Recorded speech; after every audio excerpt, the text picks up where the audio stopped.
I'm streaming, woman. Put your ass away. Not even on camera.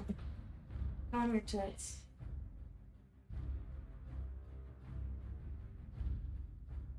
Everything ran on nigawatts. Nigawatts.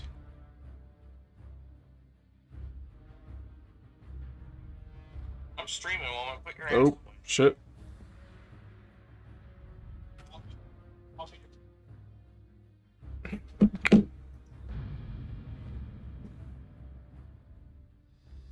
Alright, what the hell was I doing?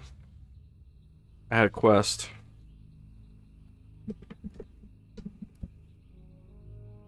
Are these quests all too high of a level? I'm gonna accept them all. Hey there.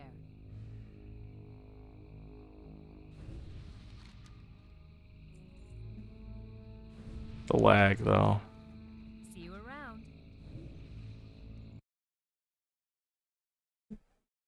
I'm gonna go ahead and exit Steam. I don't need that open right now.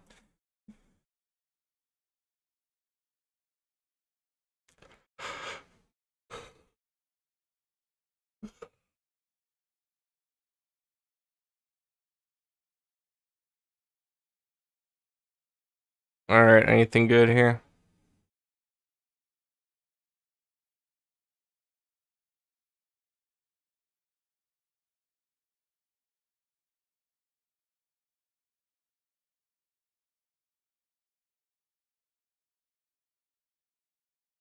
I played Genshin Impact for the first time in 2023. Uh-oh.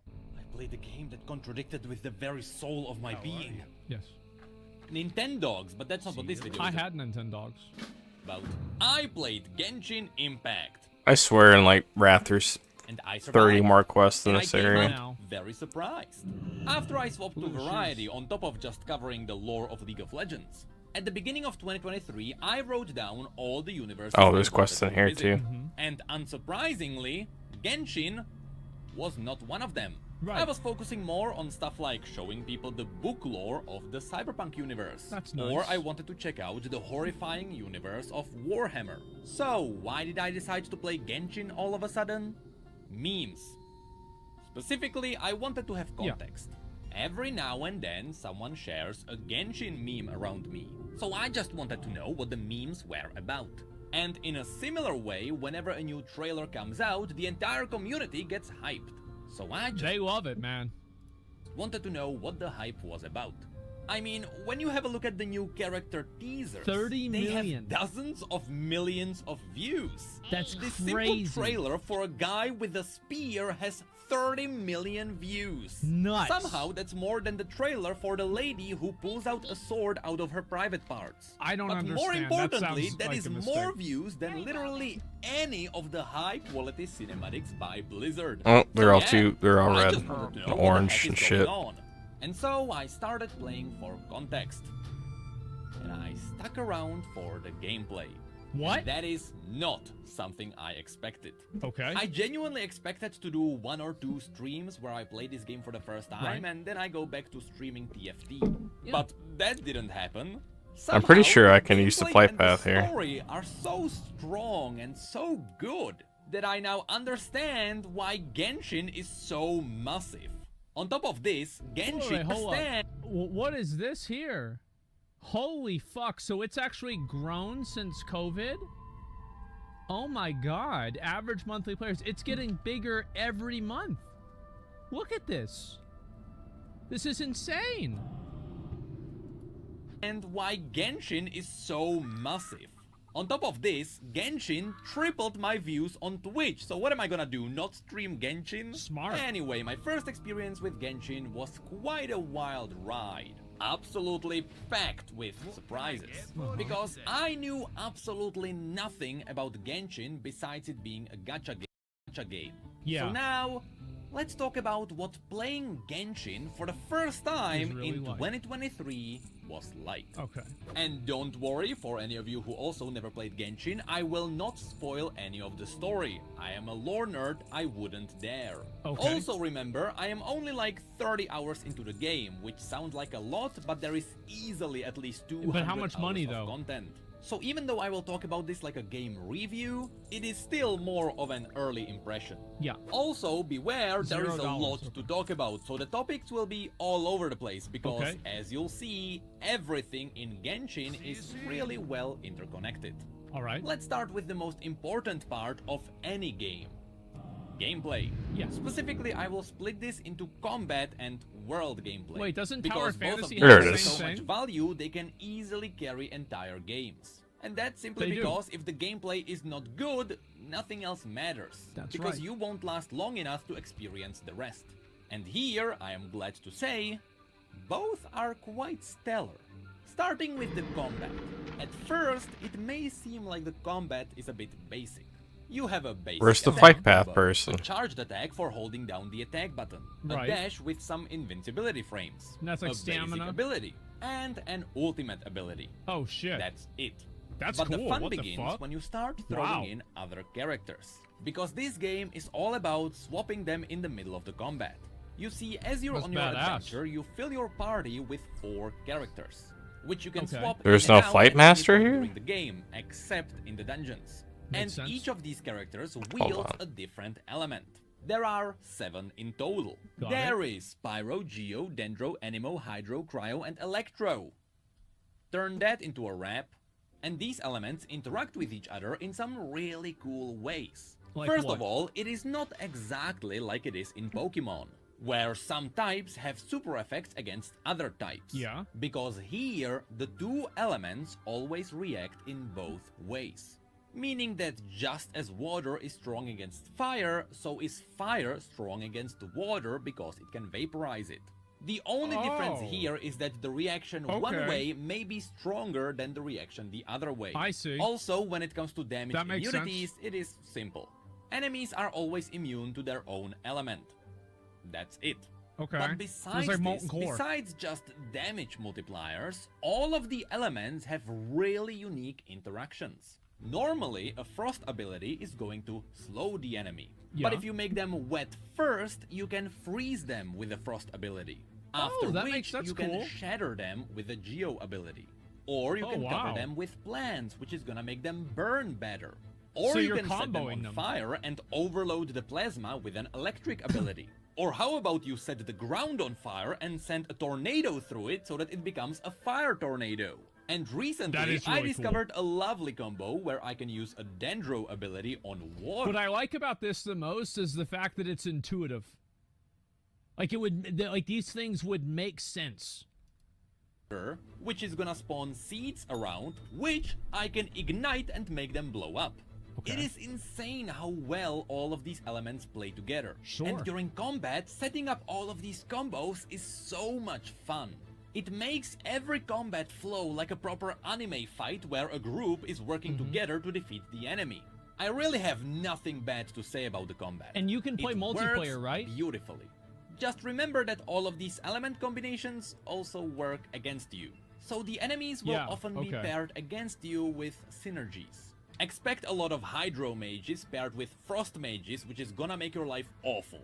But you see, since elements are the core of Genshin's world, they are used in more ways than just in combat. So Uh-huh. let's have a look at what the gameplay loop looks like outside of fighting. Have you ever played Breath of the Wild? Yeah, No. at this point pretty much everyone knows where Genshin stands. Yes. When Genshin was first released only 3 years ago, I thought this game was a lot older. I remember a lot of people made videos making fun of Genshin for being a cheap clone of Breath of the Wild. Yeah, it was very common. I remember the exact same thing. Because Genshin really did start as a clone of Breath of the Wild. That was before Genshin embraced the elements which gave the game its own spin.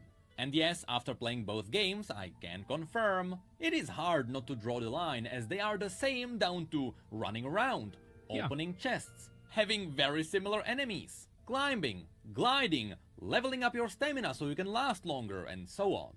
Genshin is nearly identical in many ways. Mhm. Which is good. These days, most Yeah, exactly. You just steal it. You just steal the game and steal their ideas, and that's all there is to it. if not all modern successful games take an already Take what existing works, idea yep. and make it better. I guess there isn't a flight path for, That's right. Fortnite was a Minecraft mod. TFT came from a Dota mod. Valorant came from Counter-Strike, That's which right. was a Half-Life mod. These modders it? should have I been didn't paid a even know lot of that. money by now. And in this case, Genshin came from Breath. Oh no, here he is. Thank goodness. Talk to me.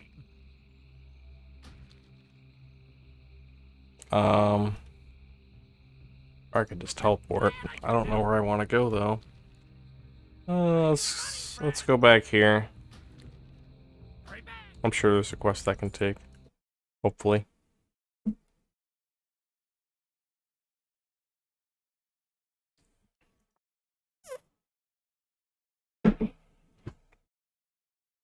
Breath of the Wild.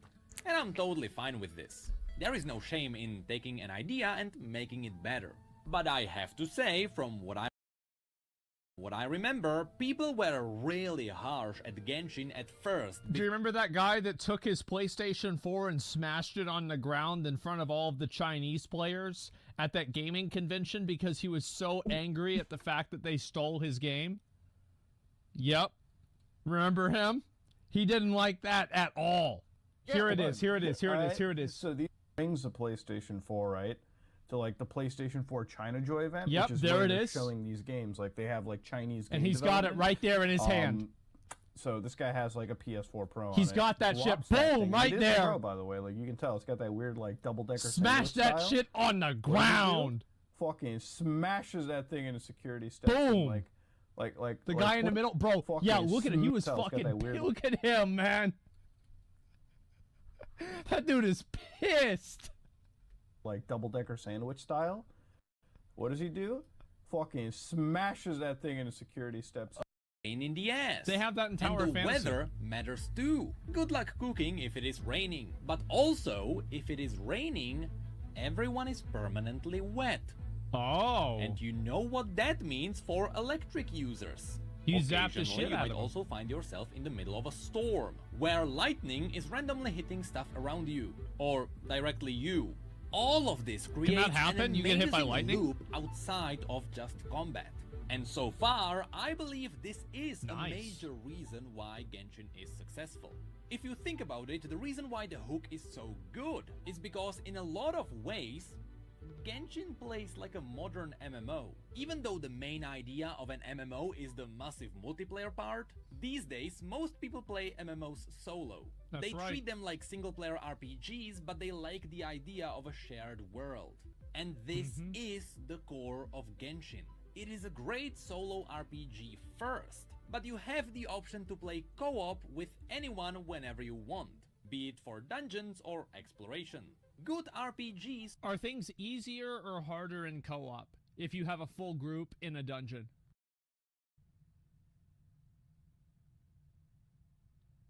Harder? Okay, so it depends. Okay. also have to have good RPG mechanics. So let's talk about those. On top of your adventure rank, you also individually level up all your characters with special XP items, which you also find in all the chests, giving you yet another reason to explore the world. After reaching a certain level cap, you have to ascend them. Oh, here's a using quest. Special crafting material like in to Tower of increase the Fantasy. level cap. The brilliance in this Yeah. is that the items used for the ascensions are different between all characters. Like and in the Tower of items Fantasy, themselves can be crafted at an alchemy table. And then They you come because then whenever you click on it, it tells you the places that you can get it. Yeah. Okay. from specific enemies in the outside Oh. world, or they come from dungeons and bosses. And then the the game even Stardust tells you Exchange, which that's the stuff that you can buy on the store, right? Is Stardust Exchange on the store? Or some sort of like a vendor? Keep it real. It's some form of vendor? Yeah, okay. items dropped from which dungeon, so you always know what Where they is are. this? Which reminds me, Bristle we Thrub. didn't even talk about the dungeons. I noticed there are two kinds. Either it is a small dungeon with shuffled rooms, That's nice. or it is just an arena where you have to defeat enemies in time. In some ways, these are pretty much the same to the dungeons in Breath of the Wild. Alright, let's see this. Except Genshin doesn't use physics for their interactive puzzles. But from what I've seen, the pre-made room-based dungeons aesthetically change based on where you are. And that still makes them quite cool. Also, this is where yet another cool system is added in. What's that? Based on your party composition, you also get special bonuses. If you have 2 members of the same element, they amplify each other. But if you have 4 members where each is a different element, that also gives you a different buff. So when you're doing dungeons, your team composition matters too. Anyway, back to the characters. I mean, is this something that like really matters, or if you're good, you can just play it and it won't make a difference? It does matter? Yeah, they have the resonance thing like this. One thing that's really similar to that is in Tower of Fantasy. Besides leveling them. Anyway.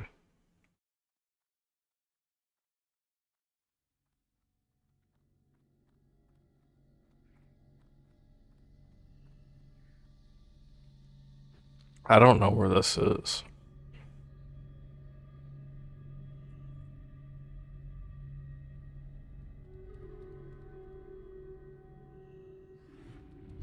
I guess I should go find it. If you get multiple If you have of the like same 2 characters from the void characters or something, yeah. Instead of getting duplicates, you can unlock their constellations, which are extra passive bonuses for their abilities. Oh, Speaking yeah, they of have which, this in Tower a of bit later Fantasy. in the game, you can also level up your abilities. Yeah, with the then, stars. on top of that, there are also weapons.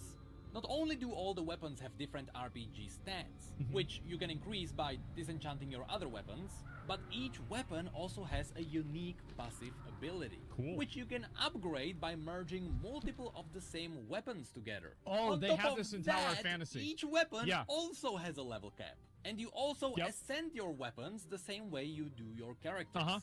And raising the level cap also changes the weapon's aesthetics. Yeah, they have that too. Like, whenever you get to the Constellation 3, in Tower of Fantasy, it changes the aesthetics.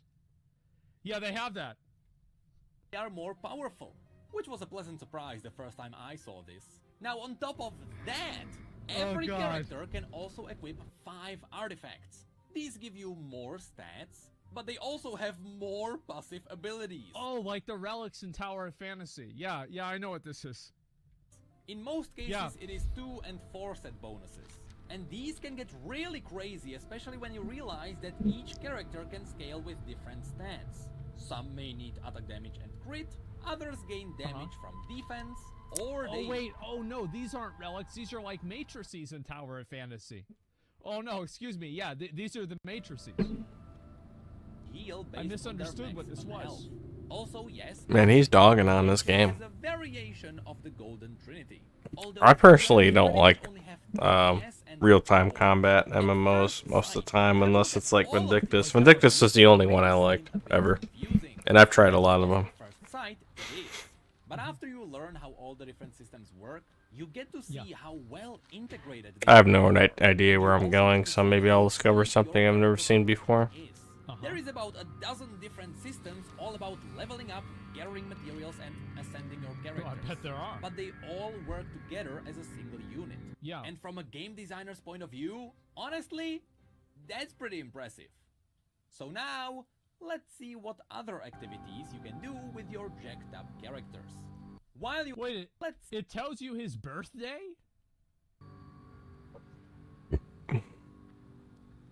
Wait, April has 30 days in a month? I thought it only had 29.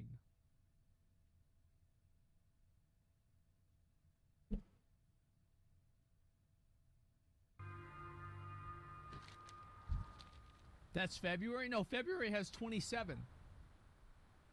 Oh, yeah, this is it. Other activities you I can do remember with this your place jacked now. up characters. While you are out there exploring the world, which is the majority of the gameplay loop, you also get to do quests. Okay. Now, unless you are doing the big story quests, they are usually very simple. You go somewhere, you kill something, you go back. And really, it's because it all ties together with the entire exploration scheme. Because on your way to the quest, you're gonna open about 30 chests. But don't be fooled by the simple word quests. In reality, the entire list of activities is massive. And each kind of content is slightly different. There is no way I can talk about all of them individually. So besides just exploration, this is all the other stuff the game offers you. At least, this is all the stuff I experienced. I don't even know what's in the end game. I am pretty sure there's gonna be a lot more stuff as I level up. I think that a lot of people complain that Genshin doesn't have an end game. Now, I've seen a lot of people unhappy about that. Anyway, there is player questions, city reputation commissions, boss tracking bounty quests, weekly quests, main quests, story quests, world quests, randomly spawned world quests, daily world quests, limited events, browser minigames, character progression quests, dating sim, apparently, adventure guide progression, battle They have pass, that. which actually has a lore and it got its own cinematic, mini dungeons, playable boss fights, Spiral Abyss, which is a roguelike dungeon crawler sprinkled on top yeah, of Tower all of Fantasy this. has one of these. It's like Torghast, Yeah. but good. I'm sorry, but Only Genshin extra- doesn't sound very impressive. It just sounds like a very well put together, mediocre MMO experience, which is actually a good game nowadays because more times than not you get like a shitty MMO that's terribly put together. Its mechanics are ass. Or are just outright boring. So, you know, I guess kudos for not being boring. But I don't really have any interest in playing that. I have so many fucking games in my backlog, and this has already taken up a chunk of my time, and I'd rather play WoW anyway, so.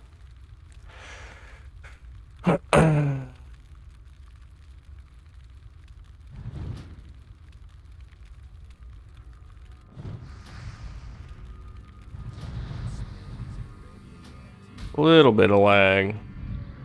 That should go away once the bots populate or finish populating.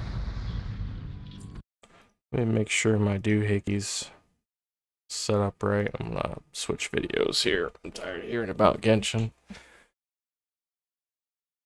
Vindictus is way better anyway.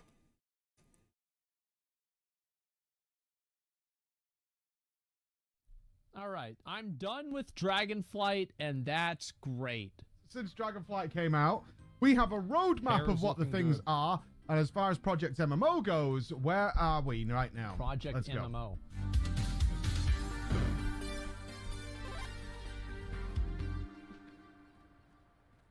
The first thing I want to talk about is the trading post. Okay. I saw this advertised and I was like, I think this is a great change, by the way, a great addition. Before Preach says anything, I think looks it's great. okay, but probably not for me as somebody who doesn't change cosmetics and stuff. Yeah. And then I finally got to check it out and actually see it, and this thing is genius. Mega like, dub. actual genius. Yep, For the mega people who dub. want to play World of Huge. Warcraft day to day, it's easy to say there isn't that much farming if you've done the Renown farm. And as Yeah. we saw with Dragonflight launch, I did not. people were pumping their Renown farm like Fuck it was Shadowlands. Like they Yeah. needed it, otherwise they were missing out on something. And people like grinded it out within the first few days, like Oh, yeah. managing to cap it by collecting dirt, shuffling through it like Shia LaBeouf, and then managed to. Well, I've got I nothing to watched do now. that movie A in classic theaters. thing, especially for the collectors who go out and do transmog Oh, and things so it like that and turns chasing yellow. those rare mounts. It wasn't. There's two things I really like about the trading post once I actually got down and looked at it. One, everything is nicely previewed. It shows you everything you can. It's very polished. It's not like Blizzard. There was like this one intern, and it was like kind of his thing that he wanted to do. And it's like, well, he was kind of like one of the executives' like cousins, and he just got out of jail. So we figured we give him a job doing something, and he just put this together. No, like this is actually like really well polished and put together. It's probably one of the most polished things Blizzard's ever put out in WoW. Lock in things that you're not sure if you're going to pick up because you're hoping for something next month and it depends on your points. All the things that Blizzard typically doesn't do well with predicting people might have a problem with. It's like, well, you got to Yeah. get it now. Like corruption was like that, right? The Oh, corruption yeah. vendors, it's like, well, if you haven't got the points, it's going to go away. Unlucky, ha ha ha. Literal dog And shit this ass time they've come garbage. around and said, no, you can lock it in. Fine, it's totally fine. And Yep. it's a very obvious put it on sign of layaway. the new management that is in at World of Warcraft. Uh-huh. It's a very obvious sign of the kind of things like, no, let them lock it in. It's fine. Let's predict that. Some people will be right on the cusp, but Well, they they won't be might not be able to get it. Like, why make it a thing? You know, why make it unpleasant? Guys, it's gonna be all right. I was at a fucking gas station, and there were these, they were like muffins, but they were like Reese's peanut butter cup muffins, and they were like Ew. $5, so I bought them because they were cheap.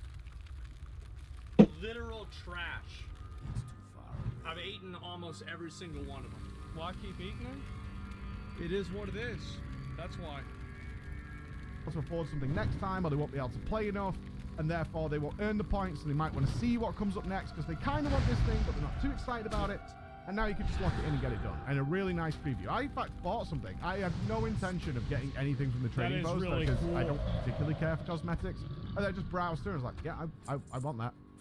I absolutely do want that. And I was shocked to find that. But more I important, also think it's a good decision for them not to let you buy everything out. So you have to make decisions.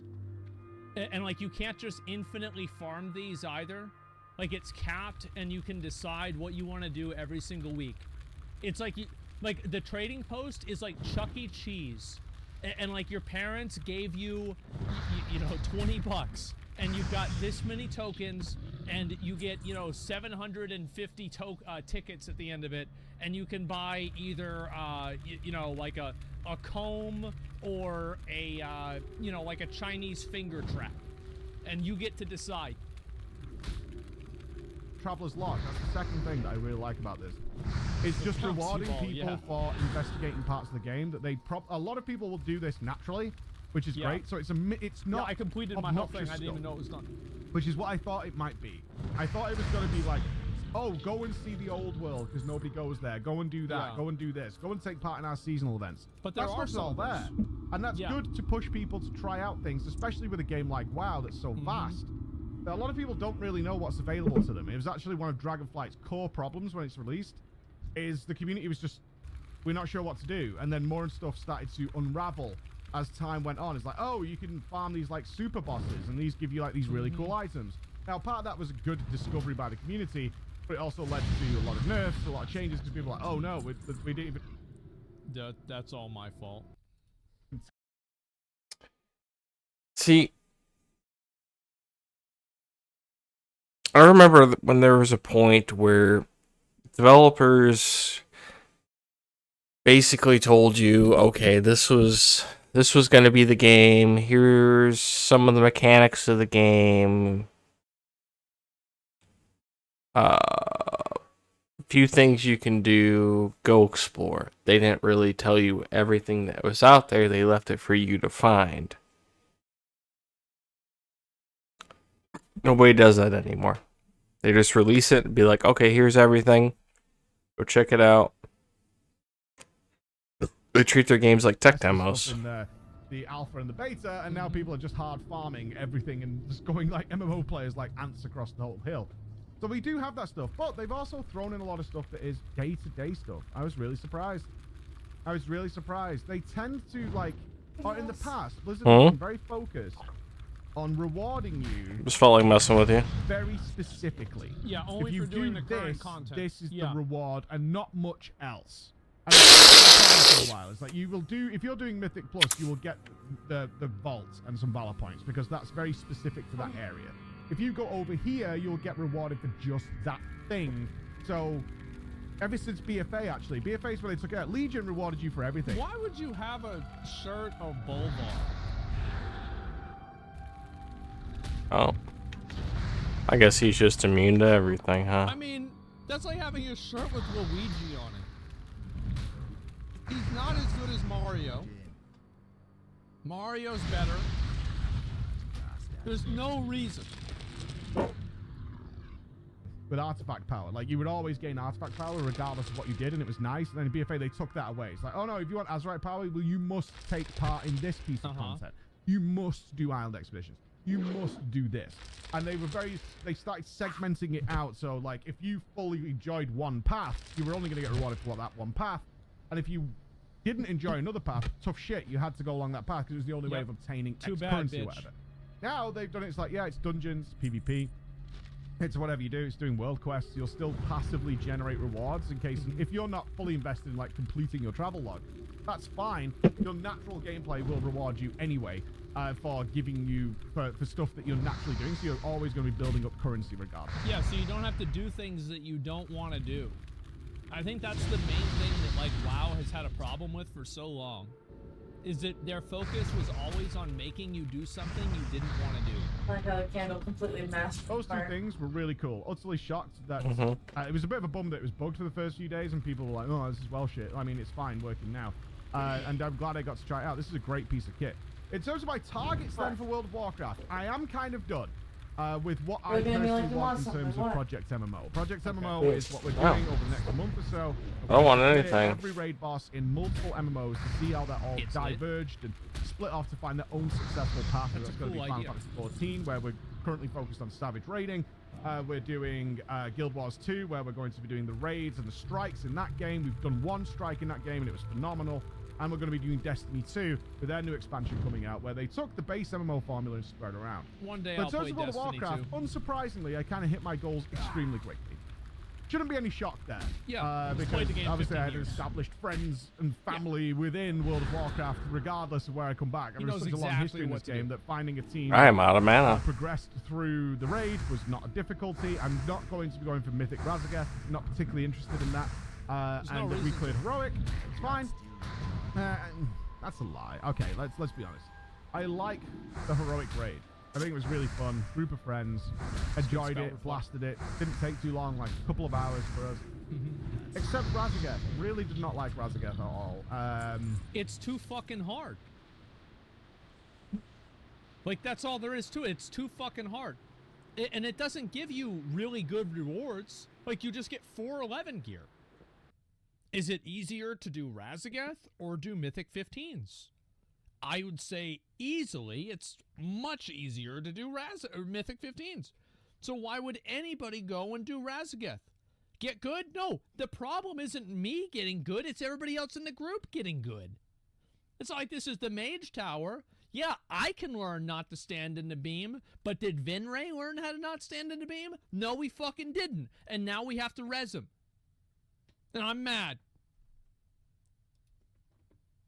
I'm fine with gear overall making progress easier, and I've done That's too several hard. videos over the years about how you should be, after you kill a boss, your gear increase should make that boss easier the following week. Yep.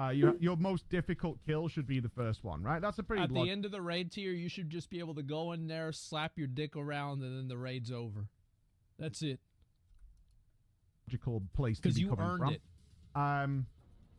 With Razageth, at least what my team found is that This boss is so fucking easy. I don't know why people can't do this. It's so fucking easy. But compared to all the other bosses, it's way harder, right? It's hard and it's easy. It's easy if you have your monitor on, but nobody has their monitor on.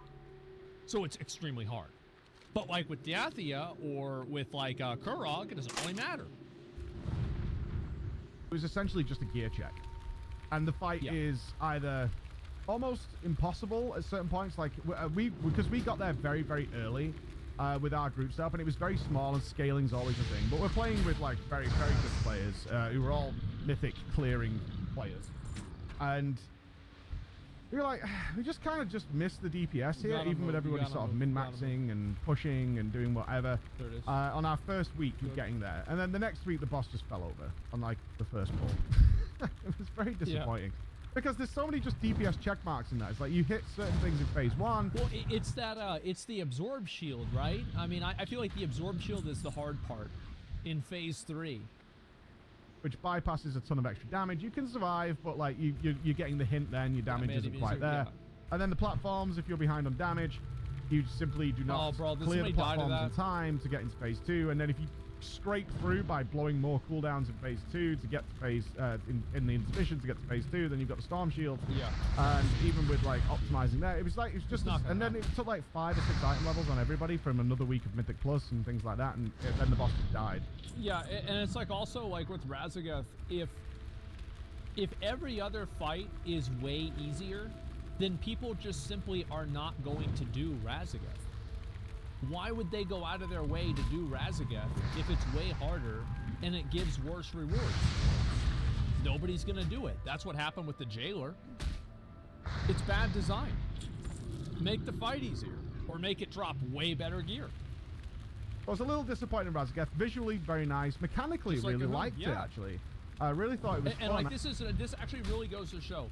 I remember Method, at the time, best guild in the world, okay? They got world first Jihoon in Old Deer, back in BFA.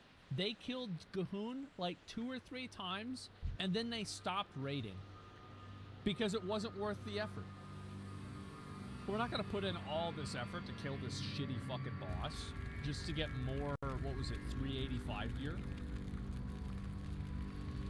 I liked what I did. I was tanking, and I love tanking, so only Razageth was a bit of a disappointment. I actually didn't mind Broodmother as much as I thought I would. My favorite boss is the Wind boss, though.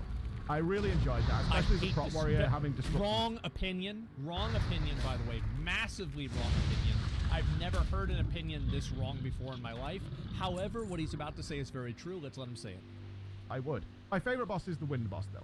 I really enjoyed that, especially as a prop warrior, having Disrupting Shout. I could gather all the ads really nicely. I could bypass mechanics and stuff like that. It was really... A prop warrior can solo tank the boss because the boss's debuff only stacks up to 5, and you'll have charge or heroic leap up for every single one if you're talented into double time. Fun. Very much enjoyed that. Well, in terms of my personal goals, in terms of Project M, the reason why I don't like this fight, by the way, is entirely the color scheme.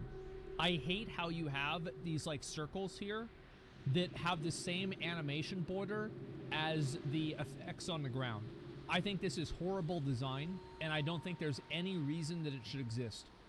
I understand for immersion's purposes, but I think that gameplay and game design, like, that is the pinnacle above everything else. Well, I will say, we've not stopped Everything's playing like, World yeah, of Warcraft that's why I don't like it. somebody's going to come The out and say, mechanics "Quit are again." totally fine. No, but in terms of our personal goals, we're kind of done there. That's great. We've achieved what we wanted to achieve, and I'm more than happy to go hard again next season, because I'm not unhappy with Dragonflight. I'll be logging in on a regular basis, do some M+, get my vaults, just steadily work up that way. But in terms of my personal day-to-day goals, I'm good. I'm really good, and I think... Oh, I don't need to kill you. It's exactly what But I will. Would leave, the taste it would leave in my mouth. Yeah, exactly. And I think that's why a lot of people are, even if people aren't playing Dragonflight, they feel better about the game because they were able to stop playing the game and not feel like they were, you know, they were losing out on valuable 0.27% DPS increases. Is that I'm really happy. I have no bad feelings. I've done what I wanted to do, and now I could just sort of maintain. I can spin the wheels for the next season of content. Yeah. And that's cool. And the new season of content looks really good. It looks so fun. We know there's new raids coming. There's revamps coming to classes, and that might give me the opportunities to... No.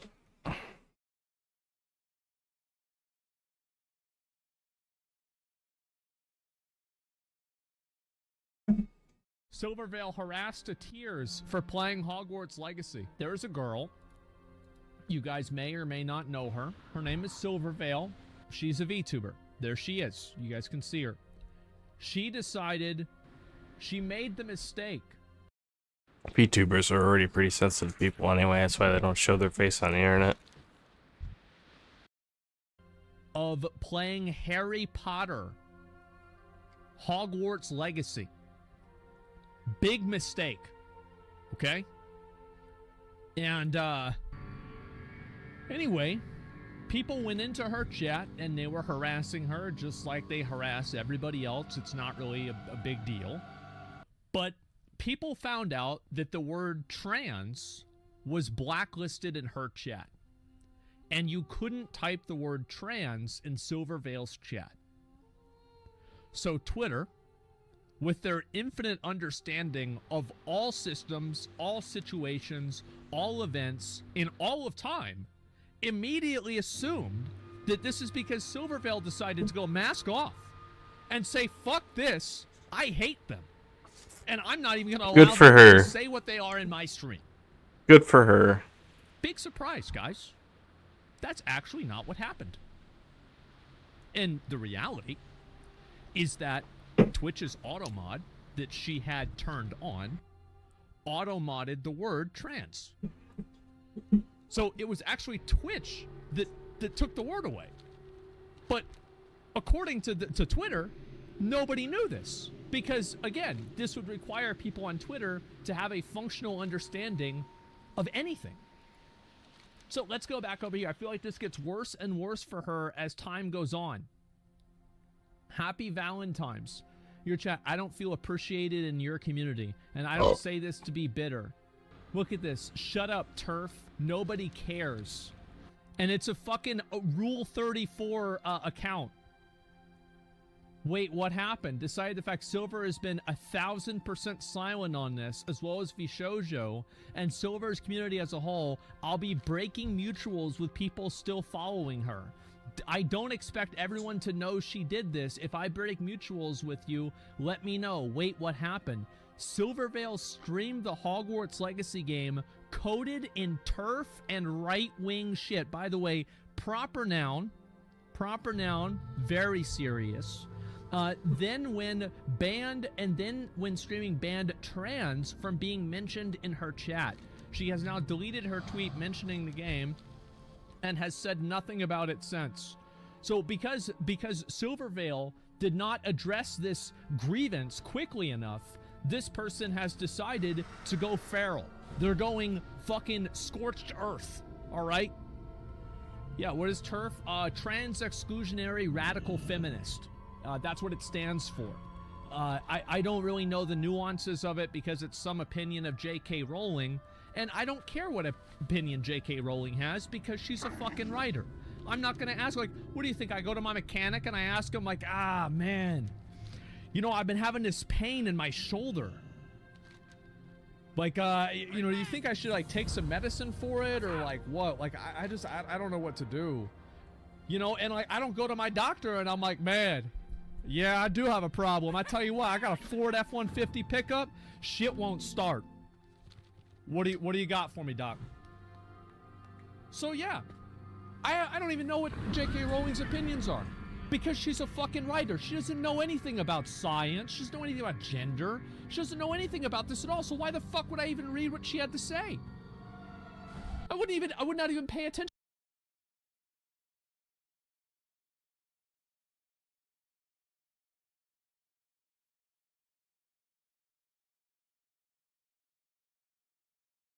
He's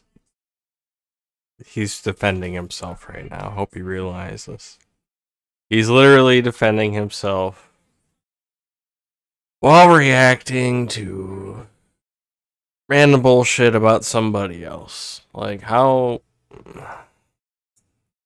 I'm sorry, I'm not watching Aspen Gold anymore. He's become way too much of Captain Obvious, very little bitch. And it's sad. It's very sad. So you'll be watching him again in about a week and a half. I will probably watch his gameplays of Classic. I haven't finished those yet. But in terms of his new stuff, where he just constantly defends himself, nah. First item you will ever obtain. In this video, we'll be talking about the item Hearthstone from World of Warcraft and not the card game Hearthstone, which is made by the same company. The Hearthstone is the very first item you will ever obtain, as well as the most important item in everyone's bag. This item, for those of you who don't know, when used and after a long cast time, teleports you to your home inn. Oh, I gotta You can kill set Dew anywhere you wish, Collectors. as long as there's an innkeeper there to accept your heart. Originally, this item had a 1-hour cooldown, an insane They're all thing the way by the today's fuck down standard, here, but too. that's vanilla for you. It kinda just fit in with everything else.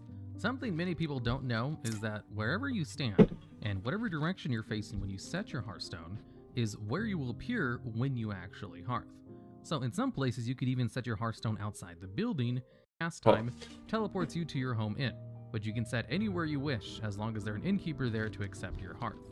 Originally, this item had a 1-hour cooldown, an insane thing by today's standard, but that was vanilla for you. It kinda just fit in with everything else. Something many people don't know is that wherever you stand, and whatever direction you're facing when you set your Hearthstone, is where you will appear when you actually hearth. So in some places you could even set your Hearthstone outside the building if the innkeeper was close enough to the wall, allowing you to mount up right away. While the Hearthstone can be deleted, simply speaking to an innkeeper and setting your Hearthstone there will spawn a new one for you. You okay? The Hearthstone seems like quite a powerful object. Something you simply use that teleports you home, so surely that would solve all kinds of problems in lore. So, with that, it must be purely a mechanical thing and not a real item in lore, right? Well, no actually. There was multiple times they are used and referenced. In the novel Storm Rage, they are said to be very rare. King Varian himself only believed them to be a legend. Tyrande and Brawl also used them to retreat to Darnassus after the attack on Stormwind by the Nightmare. However, Tyrande had to cancel her cast as she was attacked. Later, in The Shattering, the prelude novel to Cataclysm, Jaina gives Anduin a Hearthstone that brings him to her home in Theramore, so he may find more time to have a normal childhood, instead of the politics of Stormwind all the time. This would end up saving his life, as he used it to escape Ironforge after the Dark Iron took control of the city. So, these items do exist in lore, but they are very rare. Although many quests while exploring the world of Azeroth give them to us, as well as every new character being given one from the start. Imagine a game of World of Warcraft where they stuck to lore very hard, and the Hearthstone was some legendary-like item where you needed to spend massive amounts of gold on it, and entire quest lines to unlock. All I want, While son. Epic, I'm sure most people would agree, how it is now is a much more preferable method, considering the fact it's probably one of the most useful items in the game. Fun fact, the starting location for races, where you appear when you spawn in, is a special location that can never be recovered. The second you change your Hearthstone to a new location, you can no longer go to that old location through a Hearthstone anymore, as the location is set from creating your character and is not a default position. Now, getting back on topic, I'm sure many of you have probably heard of the term called bubble hearthing, but for those of you who don't know, taking damage while casting your Hearthstone interrupts it. However, paladins have an ability called Divine Shield, which allows them to be invincible for some time. And by pairing these together, paladins could pull off the full cast time of a Hearthstone in the middle of combat and leave pretty much any situation, especially before immune breakers were added to the game in TBC. Imagine this, you're in the Maw with War Mode on, trying to get bonus Stygia or whatever. You forgot to spend your Stygia and have 10,000 of it on you, but suddenly a rogue has attacked you. Now what do? Well, you cast Divine Shield, and then cast your Hearthstone, and the rogue can do nothing but watch. Well, most of the time, unless there's a passing priest or warrior who pops the bubble for them. Before we move on, there's also the Shaman Astral Recall ability. This spell acts like a second Hearthstone, having a 15-minute cooldown. Insane, right? While the normal player could hearth only once an hour, a shaman could hearth 5 times an hour. There was also 2 glyphs that worked with this ability, Astral Cast Time. I haven't been listening to this. Unfortunate.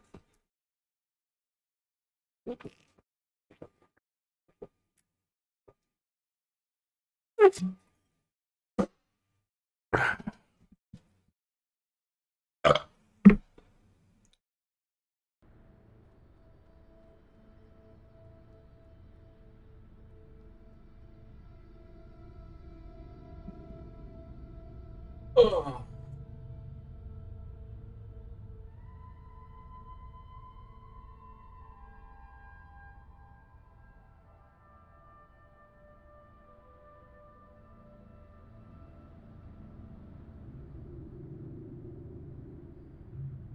That almost tastes like real death.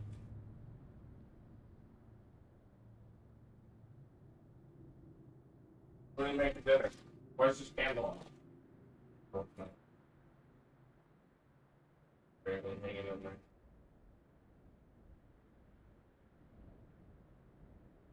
What are you making dinner? When do you want me to make dinner? 3 o'clock. Hmm? It's 3 o'clock.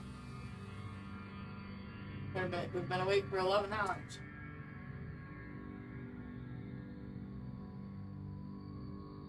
In an hour? You want me to make it or be ready? Right.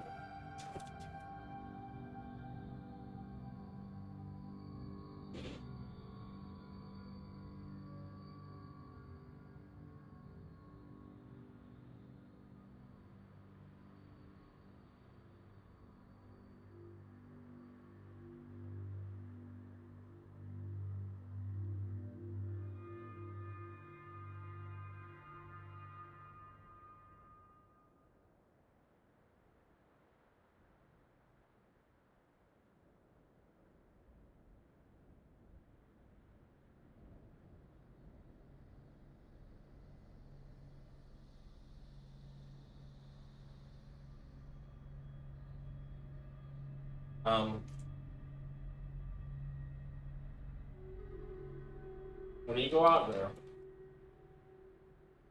What? when you go out there, what mark are you gonna print for? Don't be wetting me. Literally every single time you come back in from anywhere, whether that's work, whether it's a beer, whatever it is. That was risky. Meyer and Walmart, right? Good, okay. And pets. Oh, yep, puppy stuff.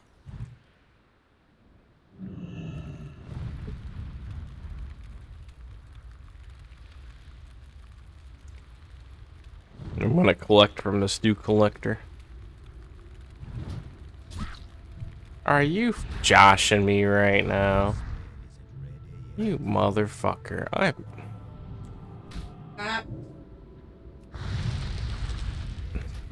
I'm getting it. I'm still gonna get it. Bitch. Bam, son. And now I go, right?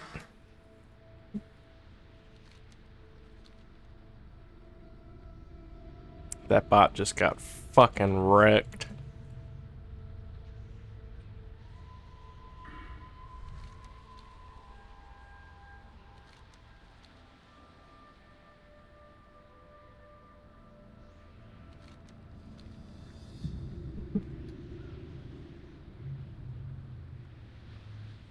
Anyway, I was playing a video in the background. Of a Hearthstone in the middle of combat, and leave pretty much have an ability taking damage while casting your Hearthstone, special location that.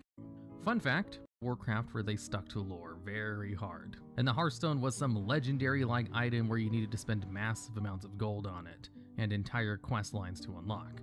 While Epic, a game of Ironforge after the Dark Iron took control of the city. So these items do exist in lore, but they are very rare. Although many quests while exploring the world of Azeroth give them to us, as well as every new character being given one from the start. Imagine a game of World of Warcraft where they stuck to lore very hard. And the Hearthstone was some legendary like item where you needed to spend massive amounts of gold on it, and entire quest lines to unlock. While Epic, I'm sure most people would agree how it is now is a much more preferable method, considering the fact it's probably one of the most useful items in the game. Fun fact, the starting location for races, where you appear when you spawn in, is a special location that can never be recovered. The second you change your Hearthstone to a new location, you can no longer go to that old location through a Hearthstone anymore, as the location is set from creating your character and is not a default position. Now, getting back on topic, I'm sure many of you have probably heard of the term called bubble hearthing, but for those of you who don't know, taking damage while casting your Hearthstone interrupts it. However, paladins have an ability called Divine Shield, which allows them to be invincible for some time. And by pairing these together, paladins could pull off the full cast down of a Hearthstone in the middle of combat and leave pretty much any situation, especially before immune breakers were added to the game in TBC. Imagine this, you're in the Maw with war mode on, trying to get bonus Stygia or whatever. You forgot to spend your Stygia and have 10,000 of it on you, but suddenly a rogue has attacked you. Now what do? Well, you cast Divine Shield, and then cast your Hearthstone, and the rogue can do nothing but watch. Well, most of the time, unless there's a passing priest or warrior who pops the bubble for them. Before we move on, there's also the Shaman Astral Recall ability. This spell acts like a second Hearthstone, having a 15-minute cooldown. Insane, right? While the normal player could hearth only once an hour, a shaman could hearth 5 times an hour. There was also 2 glyphs that worked with this ability. Astral Fixation, which when added in Mist of Pandaria, brought you to your capital's Earth Shrine instead of your hearth location. However, it has since been removed with the new glyph system. And also the glyph of Astral Recall in Wrath of the Lich King, which originally reduced its cooldown by 2.5 minutes, but was then quickly buffed to reduce the cooldown by 7.5 minutes instead, which basically cut its cooldown in half, giving shamans one of the shortest Hearthstone times ever. In Mist of Pandaria, it was nerfed to an only 5-minute reduction, and then removed in Legion with the glyph rework. But they did bake its cooldown reduction directly into the ability, so it's still at a 10-minute cooldown to this day. Originally, there was a thing called ghetto hearthing that allowed players, through the use of groups and nearby dungeons, to hearth even without a cooldown. As if you were in a dungeon or raid and simply left group, after 1 minute you would be teleported to your Hearthstone location. But with Wrath of the Lich King, Blizzard changed this, making it so when you were kicked from an instance, you would be brought to the closest graveyard instead. And to make up for this, they halve the cooldown of the Hearthstone from 1 hour to 30 minutes, to then only be halved again in Cataclysm with the addition of the guild leveling system, with the ability Hasty Hearth. Although originally your guild had to unlock this ability, when they later removed the guild levels, you now just get it automatically when you join a guild. Now, we could go over every single item and class spell that teleports you from one place to another like a Hearthstone, but that would be insane. So instead, we will only talk about items that work in the same way that the Hearthstone does, teleporting you to a place that you can change the outcome of.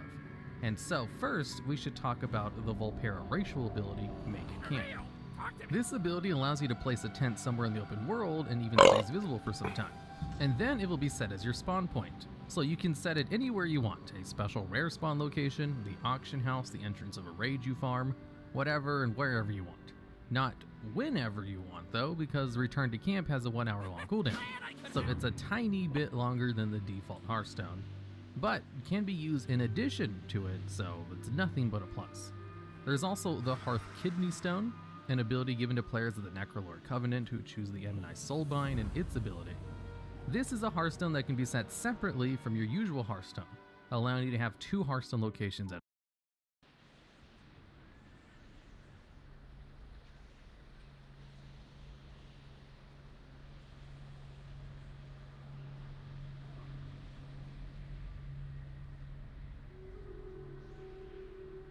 Oh boy, hinterlands? I guess. Good thing I got plenty of these things. Actually, I'm gonna have to get more already here pretty soon.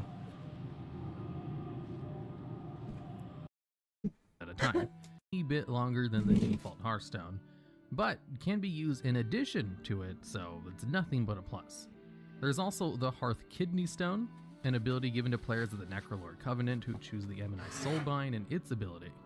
This is a Hearthstone that can be set separately from your usual Hearthstone, allowing you to have 2 Hearthstone locations at a time. However, it has a 12-hour cooldown, which seems kind of long, right?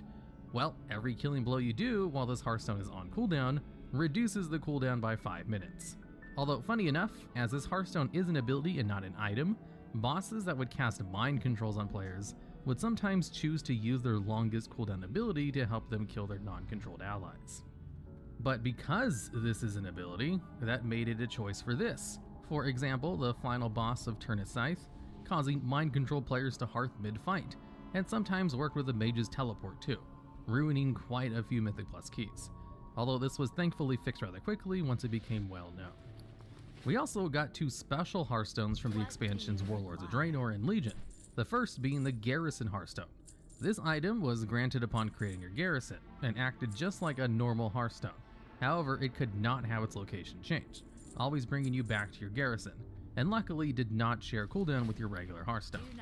And the other item, the Dalaran Hearthstone, was granted to you after completing the Legion intro, allowing you to, just like the Garrison Hearthstone, teleports you to one set place that you can't change with a 20-minute cooldown. This time though, teleporting you to the Dalaran floating above the Broken Isles. Next, we'll talk about the items with Hearthstones built into them. First, the Ruby Slippers from Karazhan. These cloth boots are of course based on the Ruby Slippers from Wizard of Oz, and clicking your heels together, these would teleport you to your Hearthstone location. Then in Return to Karazhan and Legion, we had the astonishingly Scarlet Slippers. Just an updated version of the Ruby Slippers, they do the exact same thing.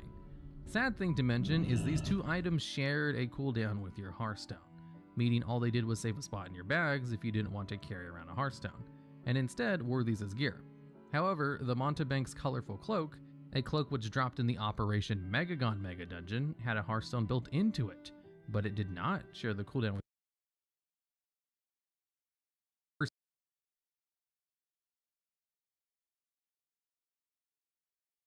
In this video, we'll be going over class and faction-specific racials in World of Warcraft. First up, we'll be going over priest racials, because they were the only class with class racials until the Burning Crusade, and they varied wildly in ability and what they could do. We start off with the Troll Priest racial, Shadow Guard. This ability put a lightning shield-like barrier around the caster. This shadowy shield had 3 charges, and would consume one of these charges when attacked. It would then deal shadow damage back to the attacker. With no cooldown, you could easily keep this buff up forever, allowing for the priest to punish those attacking them with retaliating shadow damage. even having the benefit of causing 0 threat with this damage. For Shadow Priest, this racial was insanely powerful in PvP, proccing multiple effects and even healing the priest, because after all, it was shadow damage. Although for healing priests, the mana would be far better spent elsewhere. Next, we have Desperate Prayer. This was available to humans and dwarves, and this racial was an instant cast heal that cost no mana. Which sounds pretty good, right? Well, it had some limitations. First, it had a 30-minute cooldown. And second, it was only self-cast, so you could only use it on yourself. Although its 30-minute cooldown was later reduced to only 10 minutes, and it became affected by talents that buffed holy spells, and did not go through many changes. Star Shards, the Night Elf Priest racial. This ability was a channeled dot that dealt arcane damage, a damage-type priest did not normally have access to. A 6-second channel that allowed you to burst some arcane damage into your enemy. Later changed to work more like Curse of Agony, causing its damage to slowly build up, starting weak and ending strong, while also reducing its mana cost and increasing its damage. Next, we have Touch of Weakness. This was the racial for the undead. The racial is as it sounds, the undead would cast the spell, giving them a buff, and then on their next melee attack would consume the buff to apply a debuff to the enemy, while also dealing some shadow damage. This debuff was a curse that weakened the enemy's physical damage done. And well, I'm sure you can understand why this one was a bit odd. A priest doing melee damage? So they changed it in patch 1.10 to be when an enemy melees you instead of you having to melee them. Otherwise it was the same, although with a much lower mana cost. The only place this could really be seen as useful was in PvP, although the original one is a nice way to get a Curse of Weakness on a boss if you didn't have a Warlock, I guess. Next, we have Hex of Weakness. This was the second priest racial ability for trolls. This ability when cast on a target would just reduce their damage by a small amount. Then in patch 1.10, it also reduced their healing by 20% for 2 minutes. And with no cooldown, this was quite a good ability. Great against bosses that could heal if you had no Mortal Strike warriors, and also against dual-wielding classes. At least in its second version. Its original, without the reduced healing, was not that great. It's also a great ability to use against other priests, as the only way to dispel it was with a mage, as it had the niche distinction of counting as a curse spell school, the only curse that priests were able to use. Next, we have Feedback. This spell was a human priest racial, which when cast would buff, although again, like other priest racials in patch 1.10, it was reworked. And the first item you will ever.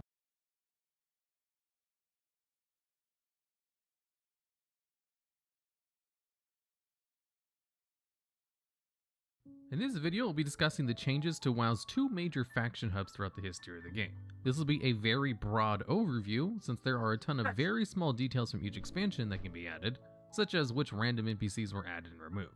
With WoW's 9th expansion Dragonflight on the horizon, we'd figured now would be a good time to look back over the changes that both Stormwind and Orgrimmar have undergone over the years. Starting off with classic WoW. Following the Second War, the Stonemasons Guild, led by Edwin Van Cleef, rebuilt much of Stormwind as it stands today. However, due to King Varian's wife's death at the machinations of the evil Black Dragon Onyxia disguised as Lady Katrina Prestor, the Stonemasons Guild eventually grew disgruntled with Stormwind and formed the Defies Brotherhood. A notable change occurs in the faction capitals when players raid Onyxia's lair or Blackwing lair. Upon the death of one of the children of Deathwing, Onyxia's head or Nefarian's head will drop, which starts a quest. After completing the quest, the respective dragon's head will be displayed in a large spike in the central Orgrimmar area, or will be hung from the front gates of Stormwind area for a long period of time, while also giving a buff to all players and NPCs in the major city. The pre-patch event for the Burning Crusade expansion saw Burning Legion forces under High Lord Cruel attack Orgrimmar and Stormwind, with players fighting the demons off before assaulting the Dark Portal. And this is about it, except a bunch of NPC workers and piles of explosives added to one of the canals, leading to the Stormwind Harbor, supposedly already built. However, for some reason, the only thing stopping us from going there is a giant wall. Well, okay then. Anyways, this theme of actually putting NPCs building stuff ahead of it being added is a common thing Blizzard with Orgrimmar and especially Stormwind. WoW's next expansion, the Wrath of the Lich King, allowed players to help repel the Second Scourge invasion. This blight turned the living into the dead, including players, and resulted in massive sieges upon the major cities themselves, which usually led to them being completely overran rather quickly. For transportation and logistical reasons for the war against Arthas, several portals and means of transport to Northrend were added to both Orgrimmar and Stormwind. In Orgrimmar, the Zeppelin Tower to Grommash Hold in the Borin Tundra was built. The Stormwind Harbor was added to the game with the boat in Valadin's Keep and Borin Tundra, and finally, with the docks added to Stormwind, Draenei Night Elves no longer needed to run all the way through wetlands, as the boat was added from Darnassus to this new port. Bolvar led the Alliance's Salt and Icecrown, and as such, he departed Stormwind at the beginning of Rome, thankfully replaced with the now returned King Varian Wrynn, who up to this point had been missing, leaving Anduin Wrynn in charge, with Onyxia revealed and kicked out of the city.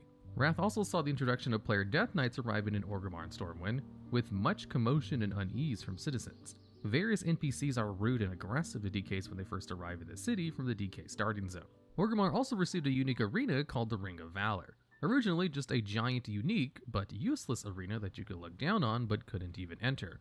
But they did at least reuse the building with the Ring of Valor, which was a unique arena with the rising and lowering platforms with flaming walls. However, this arena was removed from the game in Mists of Pandaria because of its wacky nature, although it had been nerfed and temporarily removed before again and again prior to Mists of Pandaria. For the Cataclysm's launch, both capital cities were completely revamped and updated. The Throne of the Elements was added to the northern plateau of Orgrimmar, and the eastern Earth Shrine in the middle of the lake in the northeast corner of Stormwind. This has 6 portals to the Cataclysm zones, Mount Hyjal, Twilight Highlands of Ashir, Deepholm, and Uldum. A portal to Tol Barad is also located nearby in both cities. After Deathwing's defeat, a large part of his corrupted scales from his back can be seen hanging from chains in the back of the city. The massive scales from Deathwing presumably came off the infamous Spine of Deathwing fight, and can be located behind the Cataclysm Ring of Portals in both of the cities. Players who can wield his staff can acquire the legendary staff, Dragon Wrath Terrago. First item you will ever. In this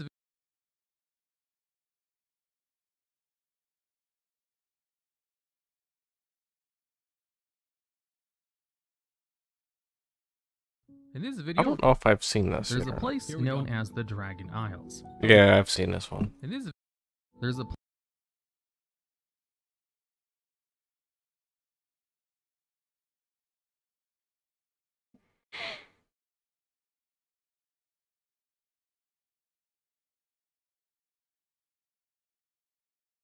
Story of Zoval, how one NPC destroyed the WoW franchise. So this is a video made by Aquilon. I think Aquilon's a really good content creator. I like him a lot. Sometimes he comes into the stream even. He's a straight shooter, direct, straight talker. I like the guy a lot. We're gonna go ahead and watch this video here. I did this discussion where... Wait, didn't I just say I wasn't gonna watch Osmongold videos anymore? What the fuck? There's a place.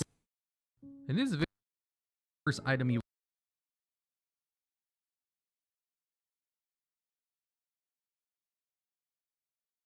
To start off, this video will be a list Blizzard put out in Vanilla WoW that showed the stats of the 20 most dangerous NPCs based on player kill count. This video will be using that list exclusively for its rankings, so while there may be some mobs that the community collectively thought of as dangerous, like Murlocs or Hogger, if they don't appear on the list Blizzard put out, they won't be in this video. And at number 10, we have the Harvest Watcher. The Harvest Watcher was the 18th most dangerous. Small Lake. And I'll explain a little Probably bit that later one. on why I'm Still don't know what the name. around the list a little bit, instead of starting off with number 10 or the number 20th on the list, because some of them can be kind of grouped together. Now, the Harvest Watcher was dangerous for a few reasons. First off, it had 2 times the normal aggro radius of other mobs. You could be running on the road, and if you were just slightly below the Harvest Watcher's level, it would start chasing you down. Now, I don't know for sure, but I think Harvest Watcher had one of the largest aggro radiuses of all low-level mobs in the game. Whether this was due to a bug or something that just machine-type monsters could do, it's not really known.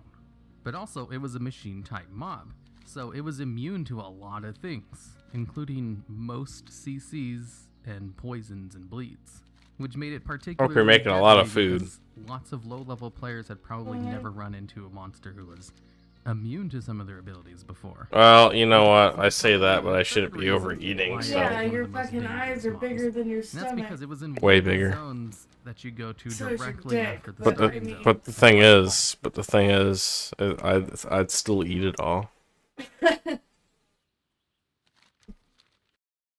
Westfall is the first zone human alliance players would go to, which means they were all pretty low level, rounds levels 10 to 15. And back in vanilla WoW, Alliance was the most popular faction by far, and humans were the most popular race to play. It wasn't until the Burning Crusade introduced Blood Elves that the populations kind of evened out. But with the most popular race on the most popular faction going into their first zone with hard monsters, it's no reason why the Harvest Watcher killed so many low-level players, especially with its double aggro radius and its immunity to certain abilities. And at number 9 we have the Gadgetson Bruiser, who was the 17th most dangerous mob. Get the fuck out of here. The Bruisers were the bodyguards for the high-level neutral city Gadgetson, so they attacked both factions. If you attacked someone, if you attacked one of the Bruisers, or if you were just attacked by someone else, the Bruisers would gang up on you and kill you. And since the mobs would root you and swarm, it was really hard to run away from them, so it was basically a guaranteed death. And part of the reason the Gadgetson's Bruisers killed so many people is because for some reason, on PvP servers, a lot of people like to PvP in Tanaris, and Gadgetson specifically. If you were standing around Gadgetson and someone attacked you, then the Bruisers would also kill you and the person who attacked you. So it was really easy to grief people. Also, if you were losing a PvP fight out in Tanaris, you could just run to Gadgetson. I love and being the a Bruisers mage. would kill both of you and you get a nice revenge kill. So the reason Bruisers were so deadly, Especially in vanilla, where like a third of the quests just involve you going from point A around the world to point B. It's quite nice. in vanilla WoW was basically because of world PvP. Number 8, Osirian the Unscarred. Now this guy is just the final boss in AQ20, and what made him particularly deadly was his ease of access for entering it, since AQ20 was a lot more accessible to the average player than AQ40, and kind of a hiccup with one of its earlier mechanics. Osirian would really quickly enter Supreme Mode when the fight started, and in order to dispel Supreme Mode, you need to click on one of the crystals in the room. Except you had to find one of the crystals as soon as you pulled him, so if you couldn't find it quick enough because they spawned in random locations, he would just gain Supreme Mode and start one-shotting people. Later on they changed the fight so the first crystal spawned immediately in a fixed location, so you didn't have to search the room for the first one anymore. But before this change, he probably got in a lot of cheap kills. Plus, I've heard reports that I couldn't really confirm that clicking the crystals for this boss fight was sometimes kind of buggy and just didn't work. So that could also have led to his higher than average body count. And also the crystals he spawned just kind of spawned in random locations around the room, so you had to run around and look for them. And I'd assume if you were really unlucky, you wouldn't be able to find them that quickly, or his supreme buff would come back and he would just start killing everyone. Number 7, the Succubus Pet. For some reason, the stats tracked the kills of player pets. So Warlock, Succubus, Imp, and Fell Hunters all made spots on the list, which is why I skipped the 19th and 20th spot and started the list. Why the hell with did I come Harvest here? Watcher, even though he was 18th, because the Imp and Fell Hunter were 19th and Probably 20th. because I've been to Elder And I Rides thought like it'd be 7 really times interesting to yesterday. come up with the And I was Succubus, just who on was cruise number control. 13th on that list. Now, the reason the Succubus is more popular of a PvP pet, which is what I assume these stats were tracking, is because the Succubus had its charm ability, which did not share a DR with Fear. So it allowed Warlocks a lot more control with their CC. You could keep someone CC'd for a really long time with just a Fear into a charm. Or you could charm someone and then hard cast a really hard-hitting Soulfire on them. Now, while the Succubus might have been the most popular of the Warlock pets for PvP, the Imp and the Fell Hunter weren't that bad either. Number 6, the Stormpike Bowman and Defender, who came in at number 7th and 8th on Blizzard's list. Now, another big reason I kind of skipped a lot of parts when making this list is because about half of the NPCs on this list are NPCs from Alteric Valley. And by removing half of them, I actually kind of got a top 10 list, and this is why it's not a top 20 video. Now, the Bowman and Defender are the only two AV NPCs on this list that are kind of just like normal mobs. They're not super special ones, like I'll talk about in a little bit. But what made the Bowman and Defender so deadly, mainly the Bowman, is these were the NPCs who guarded the towers in Alteric Valley. The defenders were just the ground troops, and the bowmen were the real dangerous ones. You see, the way the Alliance towers are designed makes them harder to capture than the Horde towers. And part of the reason they were harder to capture was because they were more open-ended. And the Stormpike bowmen were positioned in a way where they could shoot you from the road as you ran up to the tower, and while you're running up the stairs of the tower, and while you were trying to capture the flag for the tower. Whereas on the Horde side, once you got inside the tower and started capturing the flag, if you positioned yourself correctly, the bowmen couldn't shoot you anymore. So the Alliance ones were just a lot more dangerous than the Horde ones. And that's just part of the Alliance geographical advantage in Alteric Valley. Also, the choke point to get into the Alliance home base is across a bridge. And the bridge has 2 towers right next to it, both filled with Stormpike bowmen, who had an absolutely incredibly long range back in the day, where they could shoot you from the towers on the bridge about 100 yards away just because they had such an incredibly long attack range. And since this was a really good choke point for the Alliance to keep the Horde out of their base, the bowmen got a lot of cheap kills in, whereas the Horde equivalent didn't really have a choke point like this at all. In their home base anyway. Their choke point was at a graveyard that didn't have any bowmen anywhere near it. Now, the Stormpike bowmen having such a high spot at number 7 on the list kind of makes sense, because they could just snipe people down from the bridge. I was kind of surprised that the defenders, the melee ground unit, made number 8 on the list, but that probably could be because of the Alliance advantages in that battleground. Number 5, the Defias Pillagers. The Defias Pillagers were 5th on Blizzard's list, and the Defias Trappers were number 9, which I'll just group up here since they're both Defias mobs. Although, the Defias Pillagers were way more deadly than the Trappers. The Trappers were also in Westfall and just kind of lower level mobs that were really packed close together. And what made them unique was not only were they packed close together and they could just completely destroy you if you pulled more than once, but they also rooted you, which made them a lot harder to run away from. In addition to this, the Defias Trappers also dropped a rare item called the Large Rope Net. This item, which worked in PvP, would root a target for 10 seconds and could be used on any character that had it. And the Defias Trappers were the easiest mob to farm them from, but the Pillagers were the real threats. And since these were some of the first caster mobs that low-level players ran into, they didn't really have any experience with dealing with the fact that they couldn't just run away from them, because they could just fireball them from 40 yards away. Or also the fact that if they accidentally pulled another one, they could just attack him from ranged. And the Defias Pillagers were clumped really close together as well. It was really hard to just pull one on their own unless you were just kind of picking them off at the edges of the town where they spawned. And since the Pillagers both hit really hard, and were always paired up with other Pillagers close by, and Defias Looters, who had this really great distinction of being a low-level mob that really loved to disarm you, which just made them even more deadly to any class that relied on their weapons. And to add to the fact that they're also humanoid mobs, which means they ran when they were low on health, so they would just pull more looters and pillagers that were packed in close nearby.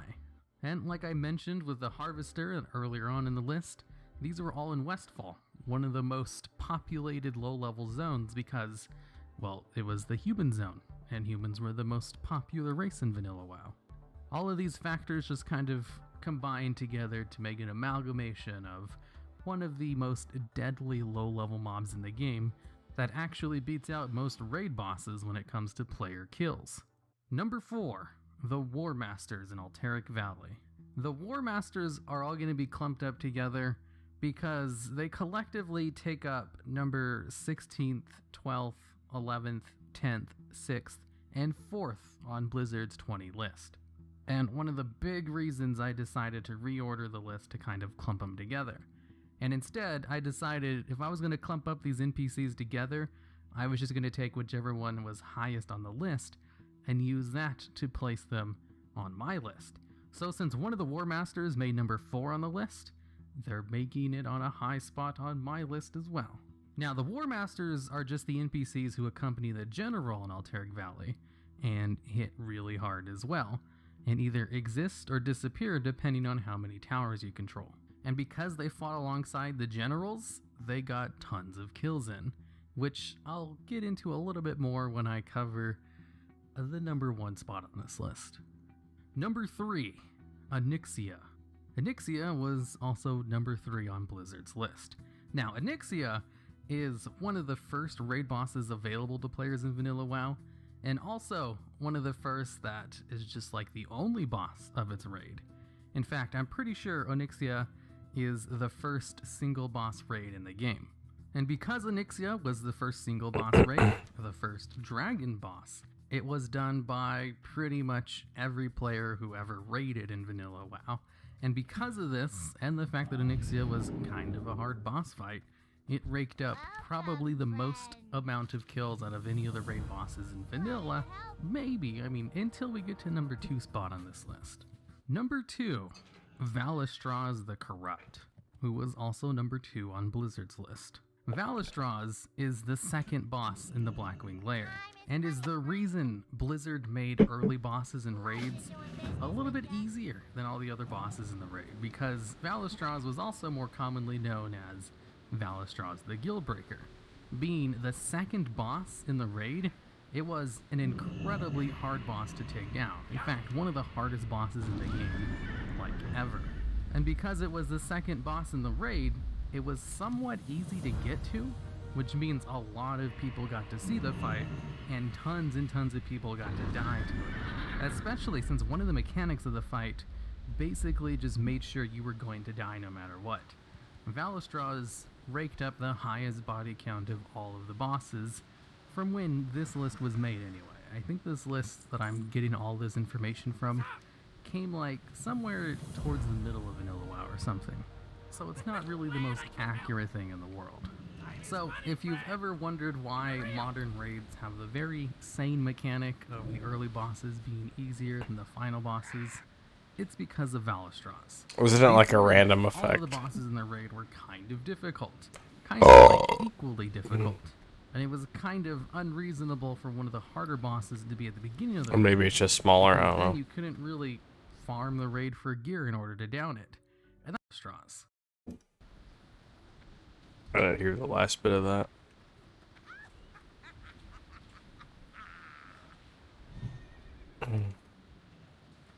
Time is money, friend.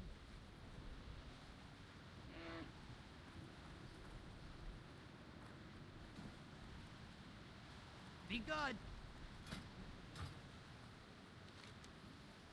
Oh, I can do that. Before then, all of the bosses in the raid were kind of difficult. Kind of like equally difficult. And it was kind of unreasonable for one of the harder bosses to be at the beginning of the raid, because then you couldn't really farm the raid for gear in order to down it. And that's why they moved all of the harder bosses towards the end. And number 1, Drekthar, the Horde General in Alteric Valley. Now, with half of the NPCs on this list being NPCs from Alteric Valley, it shouldn't come as too much of a surprise as one of the generals was the number 1.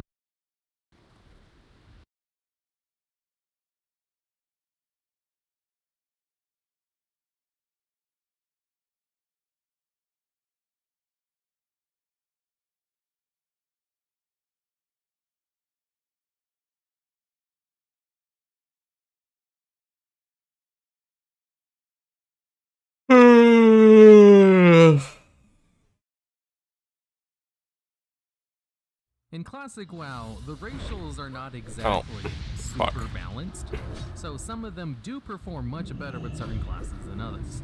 And in this list, I'll go over which ones are the best combinations, but mainly for PvE. And I'll go over that a bit You're more fucked, buddy. as we go into our first part of the list. And at number 10, we have the Undead race with Rogue, Priest, Mage, and Warlock. And this is only on this list for its PvP applications. PvP in Classic WoW is a little weird because there's no rated PvP. PvP consists of Battlegrounds and World PvP, and both of those are inherently unbalanced because of the massive amounts of people involved in the variations in which you'll find each other. And it's to the point where some of the most efficient ways to PvP in Classic WoW is to just spam AoEs. Bitch. So, which racials are best in PvP is very subjective, which is why this will be one of the only spots on this list Economics, I'm small. usefulness.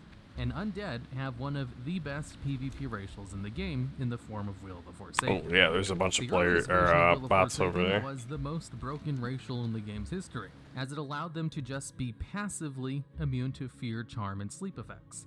It was later changed at the start of Vanilla WoW to only give immunity for 20 seconds, and could be used if you were subject to one of those CCs. And it was overpowered in this version as well. It was then later nerfed to give immunity for 5 seconds and also break those 3 forms of CCs, which is what it will be like in Classic WoW, and this version is also very strong, especially since PvP trinkets in Classic WoW only break certain kinds of CC and not all of them. And fear is one of the more prevalent. To start off, this video in class.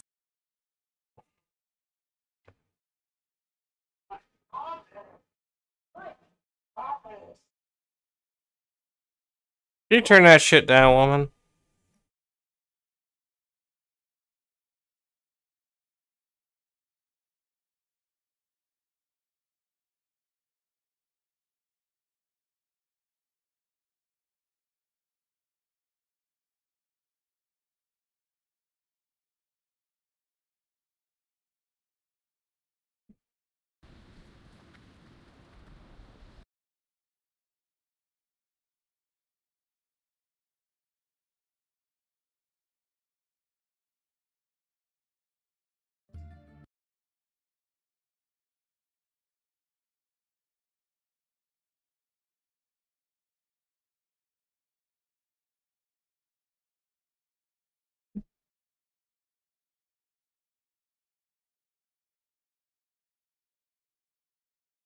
Oh, he has a whole lot more videos than what show up in recommended. It's a lot of videos. Okay, these ones suck.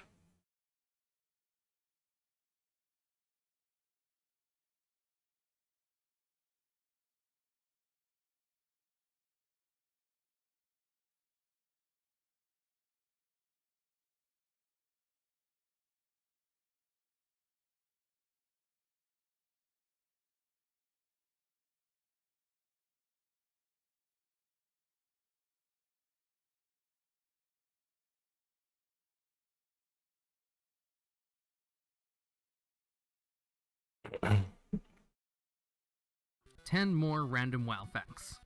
At launch, there was absolutely no quest in Sylphus, or anything important. Also, during Alpha, they only intended to have 200 quests total in the game, 100 for each side. They wanted to have quests supplement grinding and not be the sole means of leveling, but players liked quests, so they added more.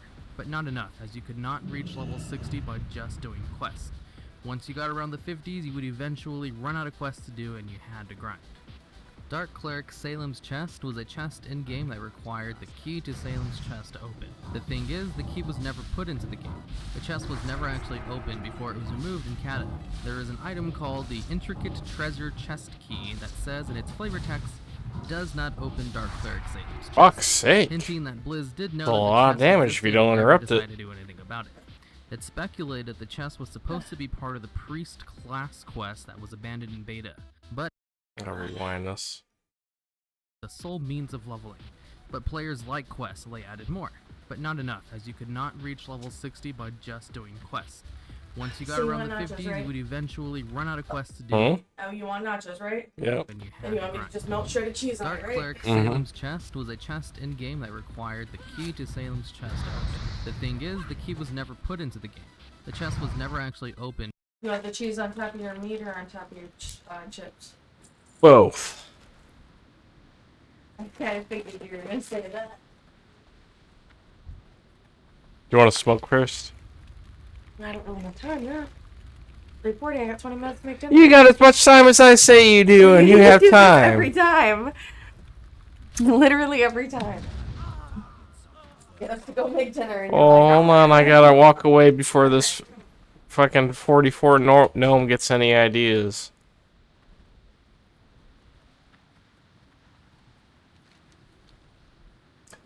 $3,000 says I come back dead. And don't think I don't have.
Told you.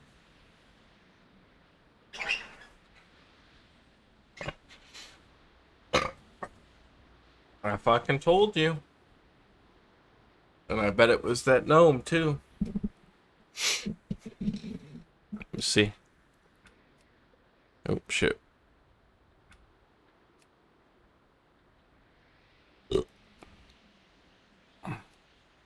Yep. Yep. Sure was. You know what? I was AFK. That's my excuse.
Don't I need the pouches for a quest? I could have sworn I do.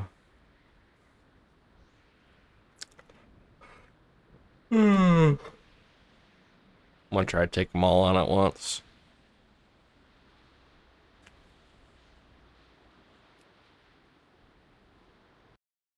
Alright, hold on here. I gotta rewatch this. Right. Dark Cleric Salem's Chest was a chest in-game that required the key to Salem's Chest to open. The thing is, the key was never put into the game. The chest was never actually opened before it was removed in Kata.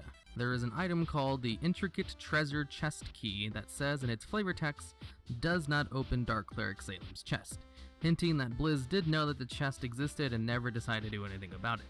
It's speculated that the chest was supposed to be part of the Priest class quest that was abandoned in beta, but that they forgot to remove the chest part of the quest that stayed in the game for over 3 expansions.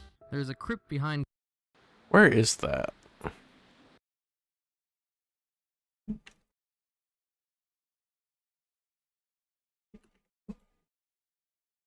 Kinda wish he would have said where it was, but...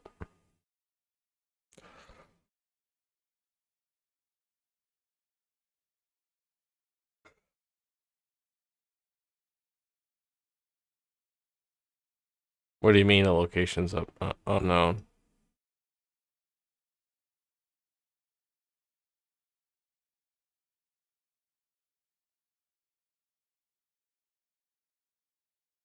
After this quest, I'm gonna open it.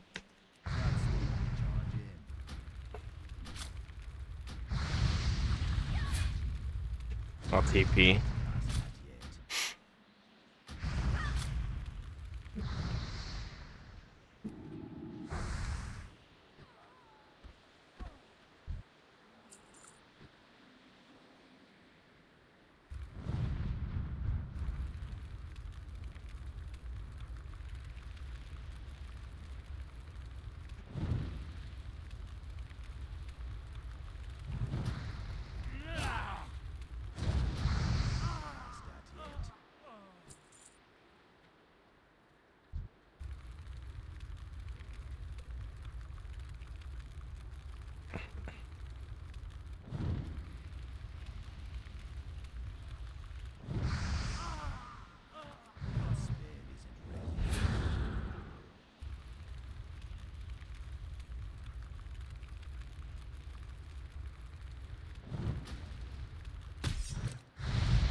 We're gonna find out what's in it. I'm excited. Hey, bitch.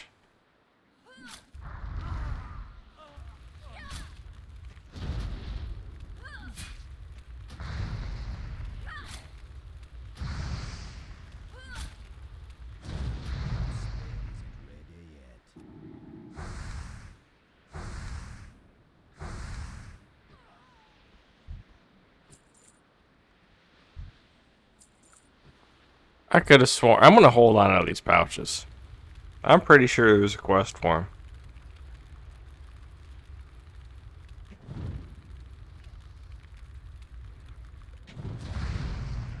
Oh, he's dead. I might as well just start the next one.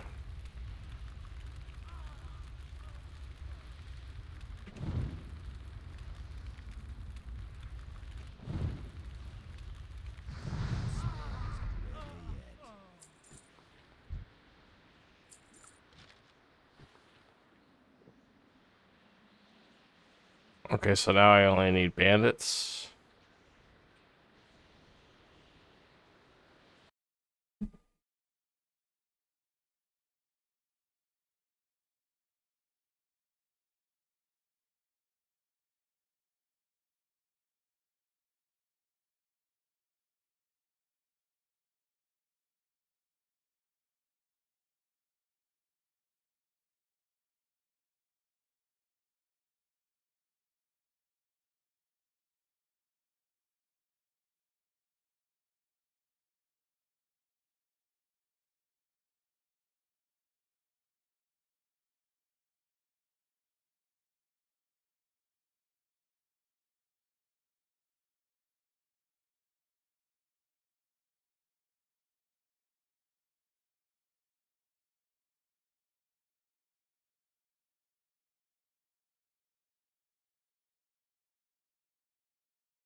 I don't even need crit.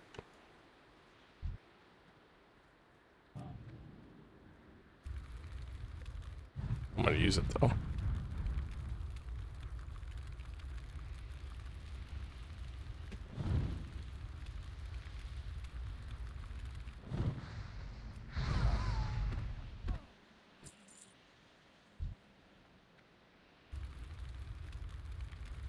Oh, that's a thief. I don't need thieves. I don't need shadow mages either.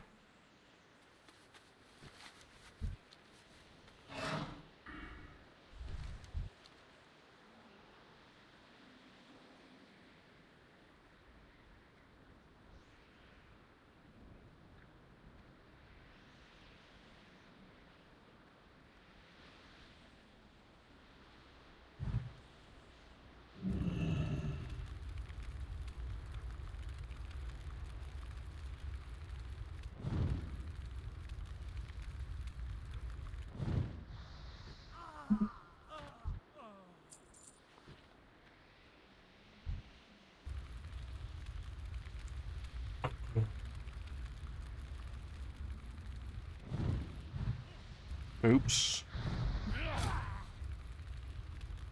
Oh, you're just gonna burn to death, huh?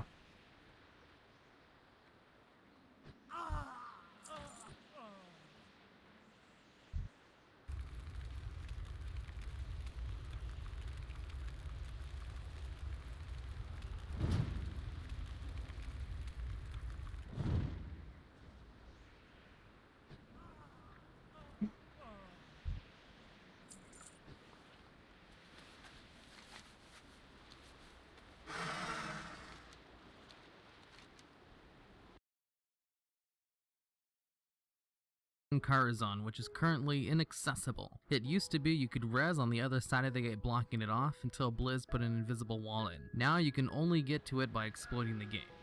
What's inside the crypt?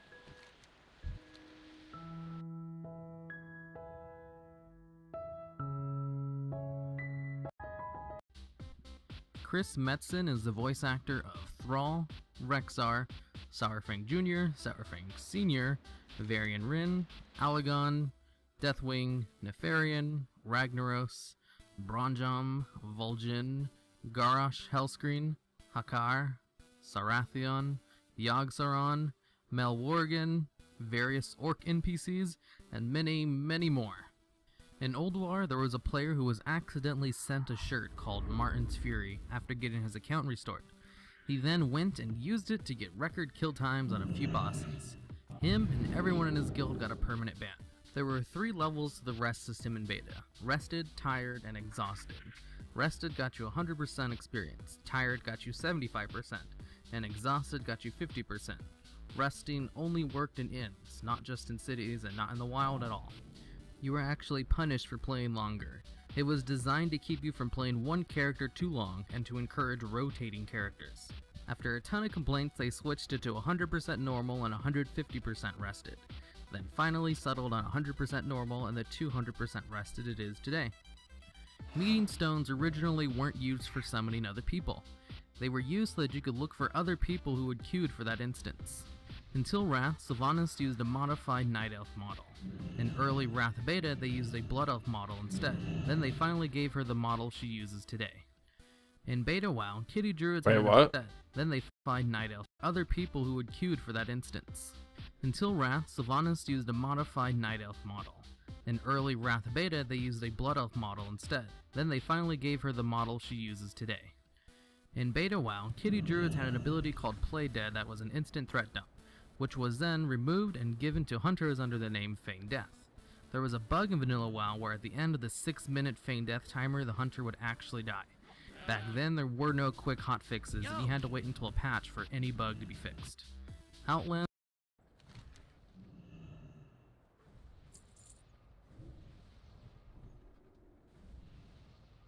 Keep it real.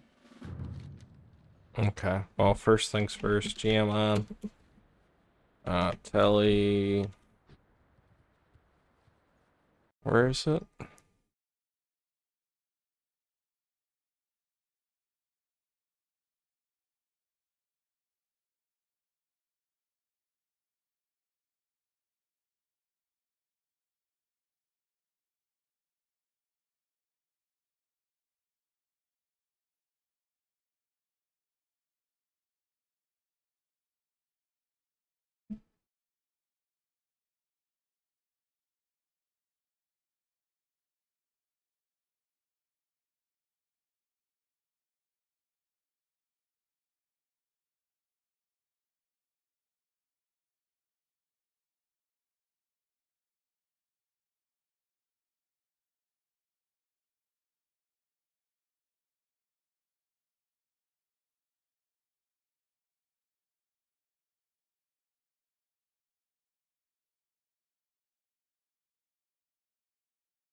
South of Scarlet Monastery entrance.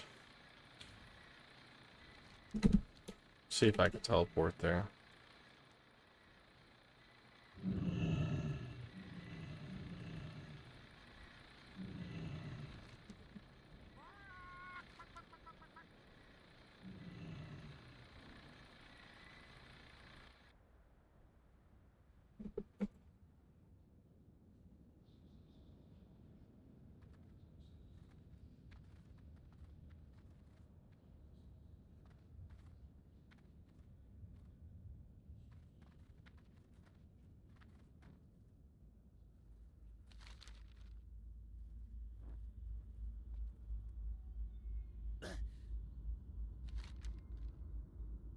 So supposedly down here somewhere.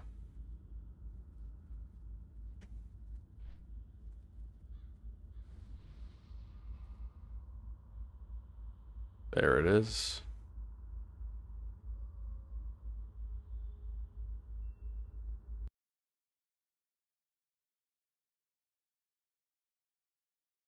What's the item number? Key to Salem's chest.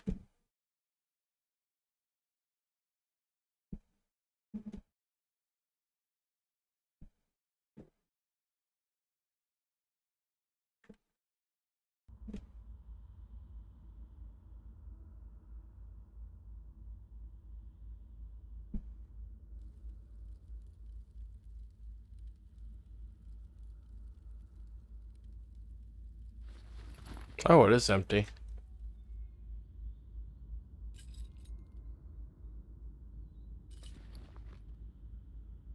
Kind of sucks.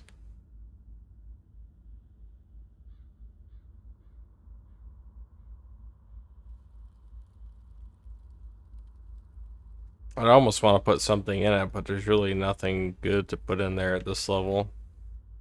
So.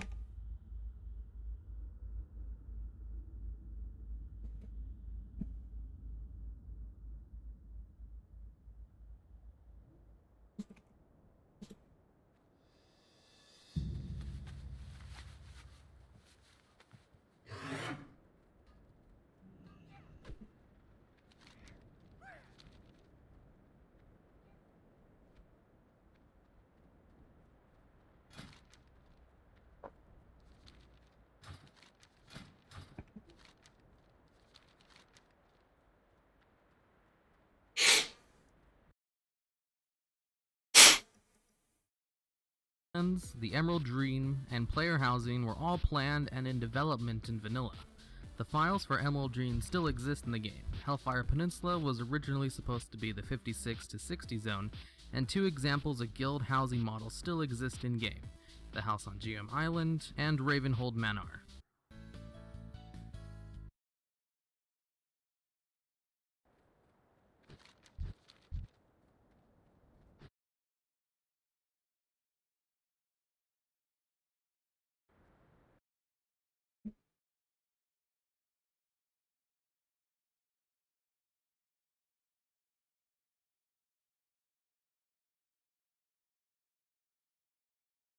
The history of hunter aspects. Over the course of WoW, hunters have had 10 different aspects and only have 5 today.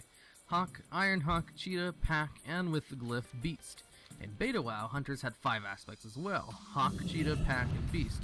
But instead of Ironhawk, they had Aspect of the Monkey. Aspect of the Monkey increased your dodge by 18% and can go up to 24% through talents, and didn't really change much. For a short time in Wrath, there was a glyph for Aspect of the Monkey that gave you a 30% speed increase for 6 seconds after you dodge. Back in Wrath, Agility still increased your dodge, so you could get dodge from this aspect up to 24% pretty easily, and with the Agility bonus from dodge, you could run around for days with the glyph. The glyph was removed and replaced with Glyph of Mending for being too overpowered. Aspect of the Hawk just increased attack power. At first, it gave a static amount of attack power, and then amidst it was changed to Too many words.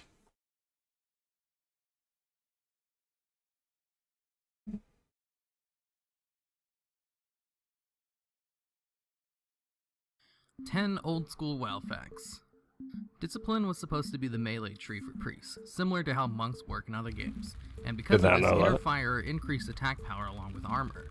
But priest had no melee attacks, and they had a talent that increased the damage they did with wands, but back in vanilla, wands couldn't auto-shoot, and they did terrible damage, so disc priests were pretty much useless. But having a useless spec of vanilla wasn't really that uncommon. Just look at survival hunters, balance druids, prot warriors, and the warlock class. Warriors who tanked went Fury because prot was terrible, and the warlock class was useless until a few patches into vanilla. In beta, Tauren were originally given the plains running ability in place of mounts. Plains running gave you the same mount speed as other classes at the appropriate level, but was super inconvenient. You had to run for 10 seconds straight to get the plains running to kick in, and if you were hit by anything while running, your speed boost would end. Other mounts didn't dismount you on just any damage, and other mounts only had a 3-second cast time instead of a 10-second ramp-up time, so they just removed it. Funny enough, they pretty much just gave this ability to Worgen and Cataclysm without all the terrible restrictions. Epic mounts at release were just recolored normal mounts without armor. Then in patch 1.4 they removed the recolored mounts and added the armored versions we have today. Undead were able to communicate with the Alliance for a while at the beginning of vanilla. Undead are all pretty much raised humans, so it fit with the lore.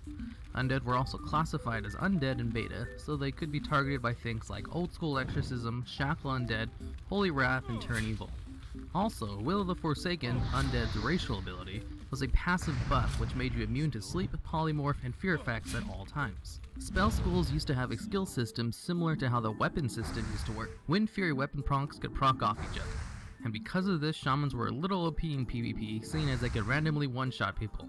Frost Shock actually hit pretty hard, and Earth Shock had a baked-in interrupt, so shamans could randomly interrupt casters by just doing a normal rotation. When the Paladin Reckoning talent was first introduced, there was no cap on how many charges it could store. So a Paladin stored up 1,816 charges of Reckoning and used it to solo a world boss in 5 seconds, making Paladins the most overpowered class ever for 24 hours before it was fixed to only store 4 charges. In vanilla, Hunter and Warlock pets didn't scale with any stats at all. Healing and spell damage were 2 separate stats. There was spell power, which gave spell damage, and healing power, which increased your healing. The term global, which people often say when they get killed very fast in PvP, doesn't actually exist anymore. But in vanilla, in the time of no resilience, mages could actually kill people in a single global cooldown. What they did was use a macro that activated a double spell power trinket, Presence of Mind, a skill that makes your next spell cast instant cast, and Pyroblast, which used to have a 7-second cast time. If that Pyroblast critted, it could kill anyone in any gear with 1 hit.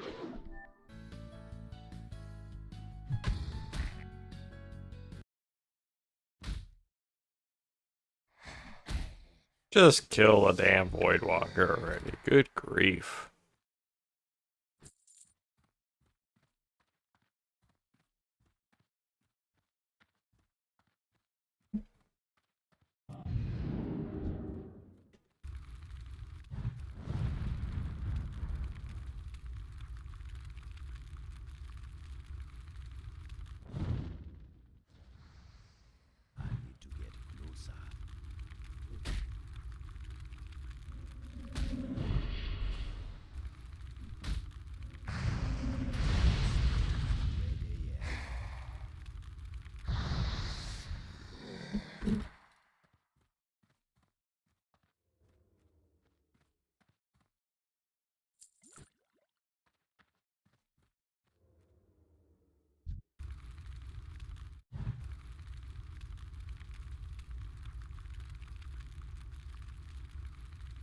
Race Wander Rogue is not quite as squishy as the Mage.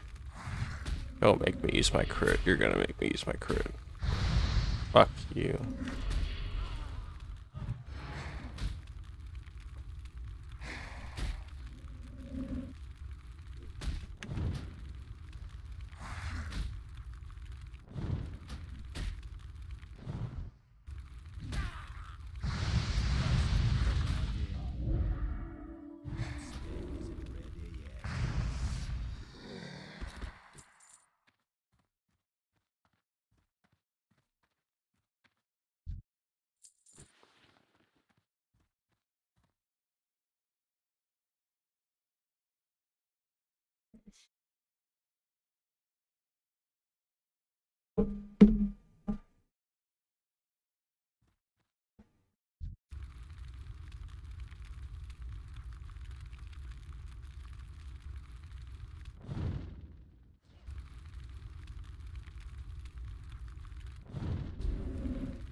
And I stole your kill.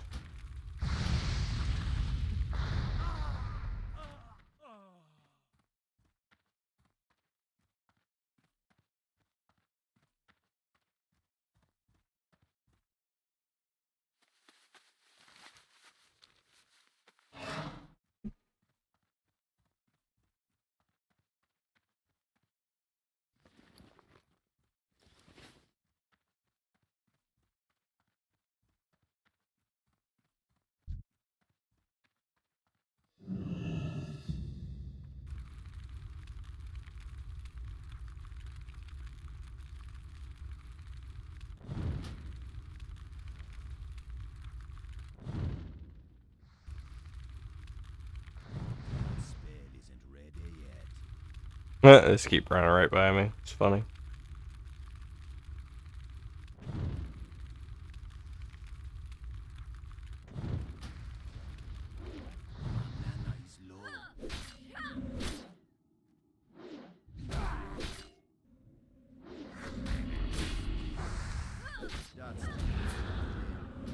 Oh, yep, I died. Right out of mana, I didn't even realize what the fuck was going on.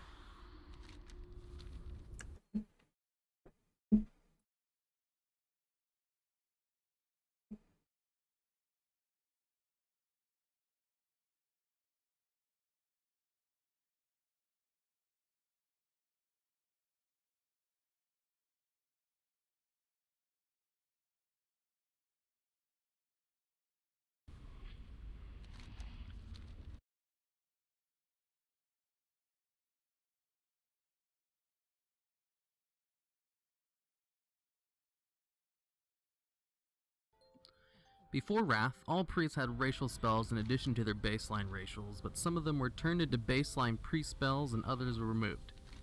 For example, Undead had Devouring Plague, Dwarfs and Draenei had Chastise, which later became Holy Word Chastise, and Draenei alone had Symbol of Hope, which became Hymn of Hope. Paladin Blessings lasted 5 minutes, so by the time you buffed 40 raid members, the first ones you buffed would have had 2 to 3 minutes left on their blessings. So Paladins were essentially just rebuffing the raid all the time. In Alpha, there was a profession called Survival Skills.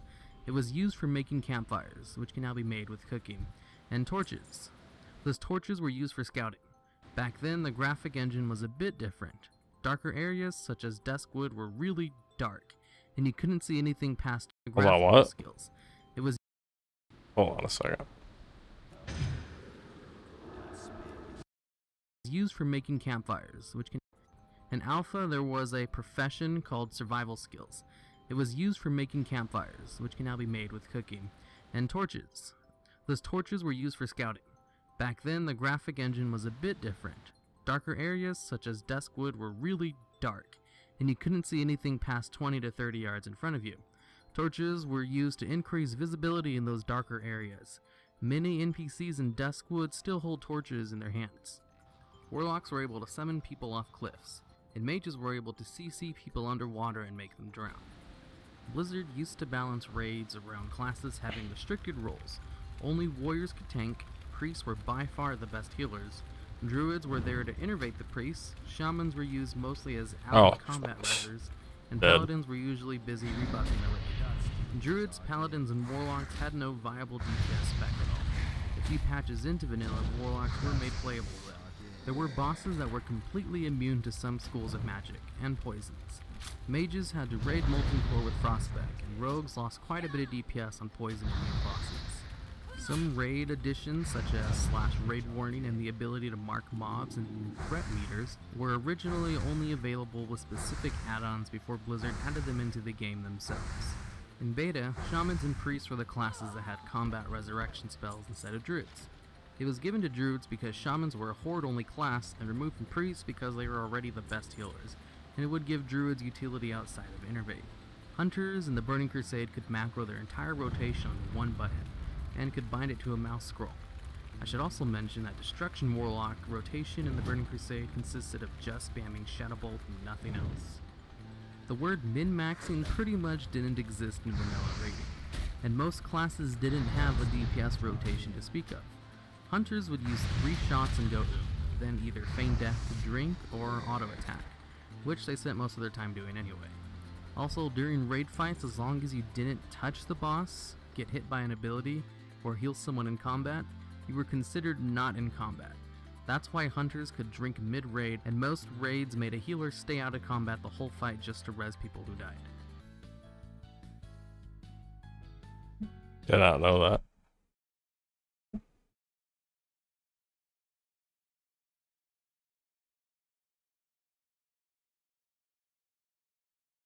Pyroblast in its very first form had a 6-second cast time, a 6-minute cooldown, gave a 12-second dot, and had a 10% chance to stun for 2 seconds. Towards the end of vanilla in patch 1.11, the cooldown was removed. Back in the day, the longer the cast time on a spell, the harder it hit. Since Pyroblast had a 6-second cast time, it hit pretty hard. Because his single skill hit so hard all the way up until Wrath of the Lich King, the 3-minute mage was a real problem in PvP. A 3-minute mage was a mage that used a one-shot macro with Presence of Mind, Arcane Power, a Spellpower Trinket, and Pyroblast to do a ton of damage in one hit, which could one-shot almost anyone back in vanilla. The reason it's called the 3-minute mage is because both Presence of Mind and Arcane Power had a 3-minute cooldowns when it was a thing. The term, though, was mostly used by other players as a negative term for that no-skill mage who killed them with a macro, since all you really had to do was make a macro and take the right talents to one-shot or deal a large amount of damage in one hit. At the start of Wrath, the cast time was reduced to 5 seconds. Then in patch 3.09, Blizz finally killed the 3-minute mage by making it so Arcane Power and Presence of Mind shared a cooldown. Then, with the new talent system in Kata, made it impossible to even take those talents as a fire mage. At the start of Kata, its cast time was reduced to 3.5 seconds and its damage nerfed heavily from its previous form. Pyroblast was basically just turned into a proc talent. You only needed to use Pyroblast when you got an instant cast one, or to refresh a dot for a perfect combustion if you had a bad streak of crits. Then in Mist, you don't even need to Pyroblast dot to use combustion anymore, so there's really no reason to use it outside of a hot streak proc, although it is a lot easier to force a hot streak proc in Mist than it was in the past.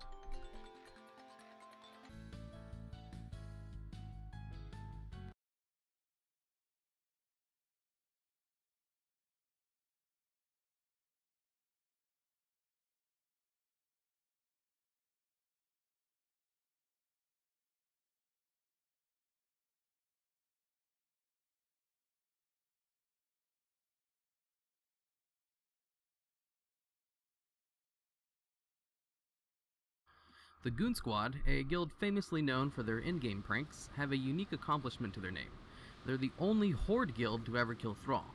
How, you ask? Well, back in vanilla there was a quest in Stone Talent, part of which had a quiz, where getting a wrong answer gave you a debuff that made you hostile with your own faction for about 15 minutes.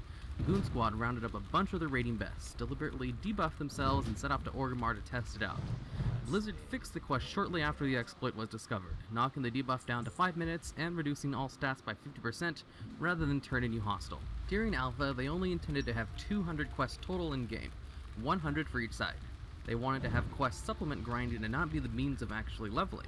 But players like quests, so they added more. But not enough, as you could not reach level 60 by just doing quests. Once you got around to the 50s, you would eventually run out of quests and had to grind. Alchemists could create flasks only at an alchemy lab. There were 2 in the game, one in Skolomonts and one in LvL. So they had to go there each time if they wanted to create a flask. In Firelands, there is a secret path that involves very minor wall jumping that you could take that takes you around some really annoying trash straight to the spider boss. An NPC named Oglethorpe Obnocticus can be found in Booty Bay. He's a reference to Oglethorpe, one of the really stupid plutonium aliens from Aqua Teen Hunger Force, and their source of knowledge, Orbnocticus, a giant disco ball. The Oglethorpe insists is actually a supercomputer. Over the course of WoW, hunters have had 10 different aspects. Aspect of the Hawk, Monkey, Beast, Ironhawk, Dragonhawk, Cheetah, Pack, Viper, Fox, and Aspect of the Wild. Some raid editions, really like this such one. as I like ones that just kind of revolve around one topic.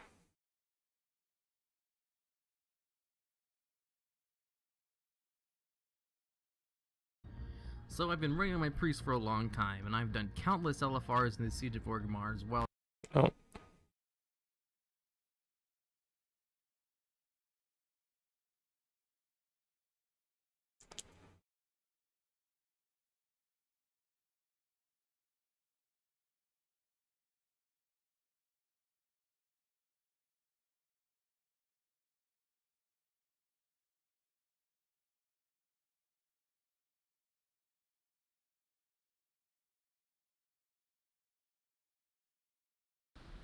Top 5 quests in WoW.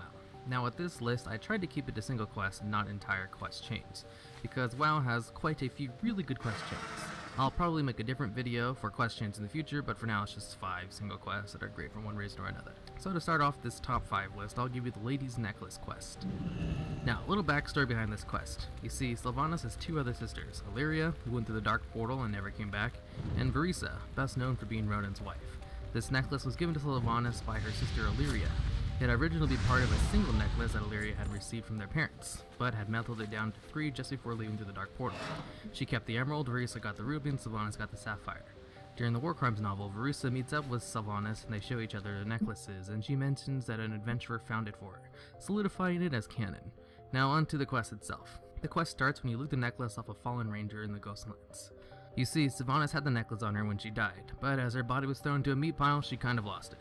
When you come and bring it back to an Undercity, in a rare moment of emotion, Sylvanas will sing a song for you.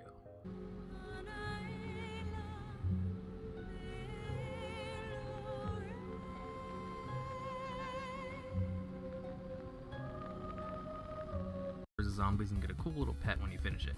Plus, it becomes a daily, so you can play it as much as you want. It's just a really fun quest, and I would love if Blizzard added more minigame quests like this in the future. With this quest, you become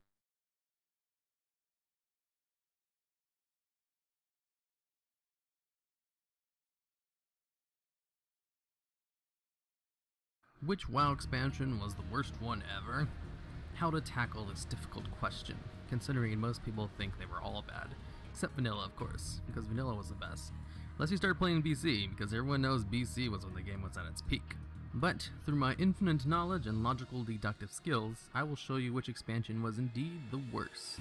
To start off, I decided to look up other people's opinions on this matter on the WoW forums and Reddit mostly. According to Pjan, the Pandaren monk, BC was the best. Can't argue with that logic, but I'm not looking for the best expansion, I'm looking for the worst. Vanilla sucked. It's like saying the Stone Age was greater than this age, / equals retarded nostalgia. I think the Rogue makes a valid point, but in another thread asking why Cataclysm was the worst expansion, someone else made another very interesting suggestion. 'Cause it was shite. That E at the end of the shit really drives home the state of mind behind the commentary.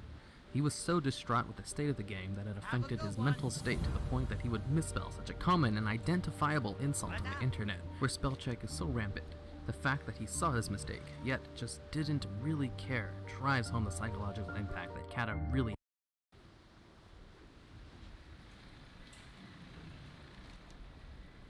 Keep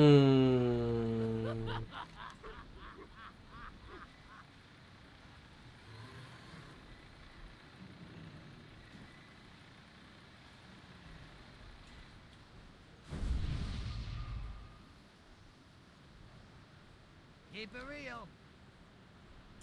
That's actually yellow. And I know I outleveled that dungeon.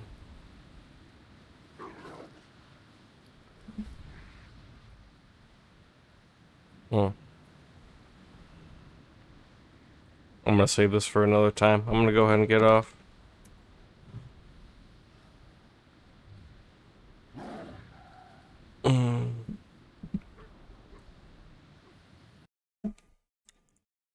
Toodles.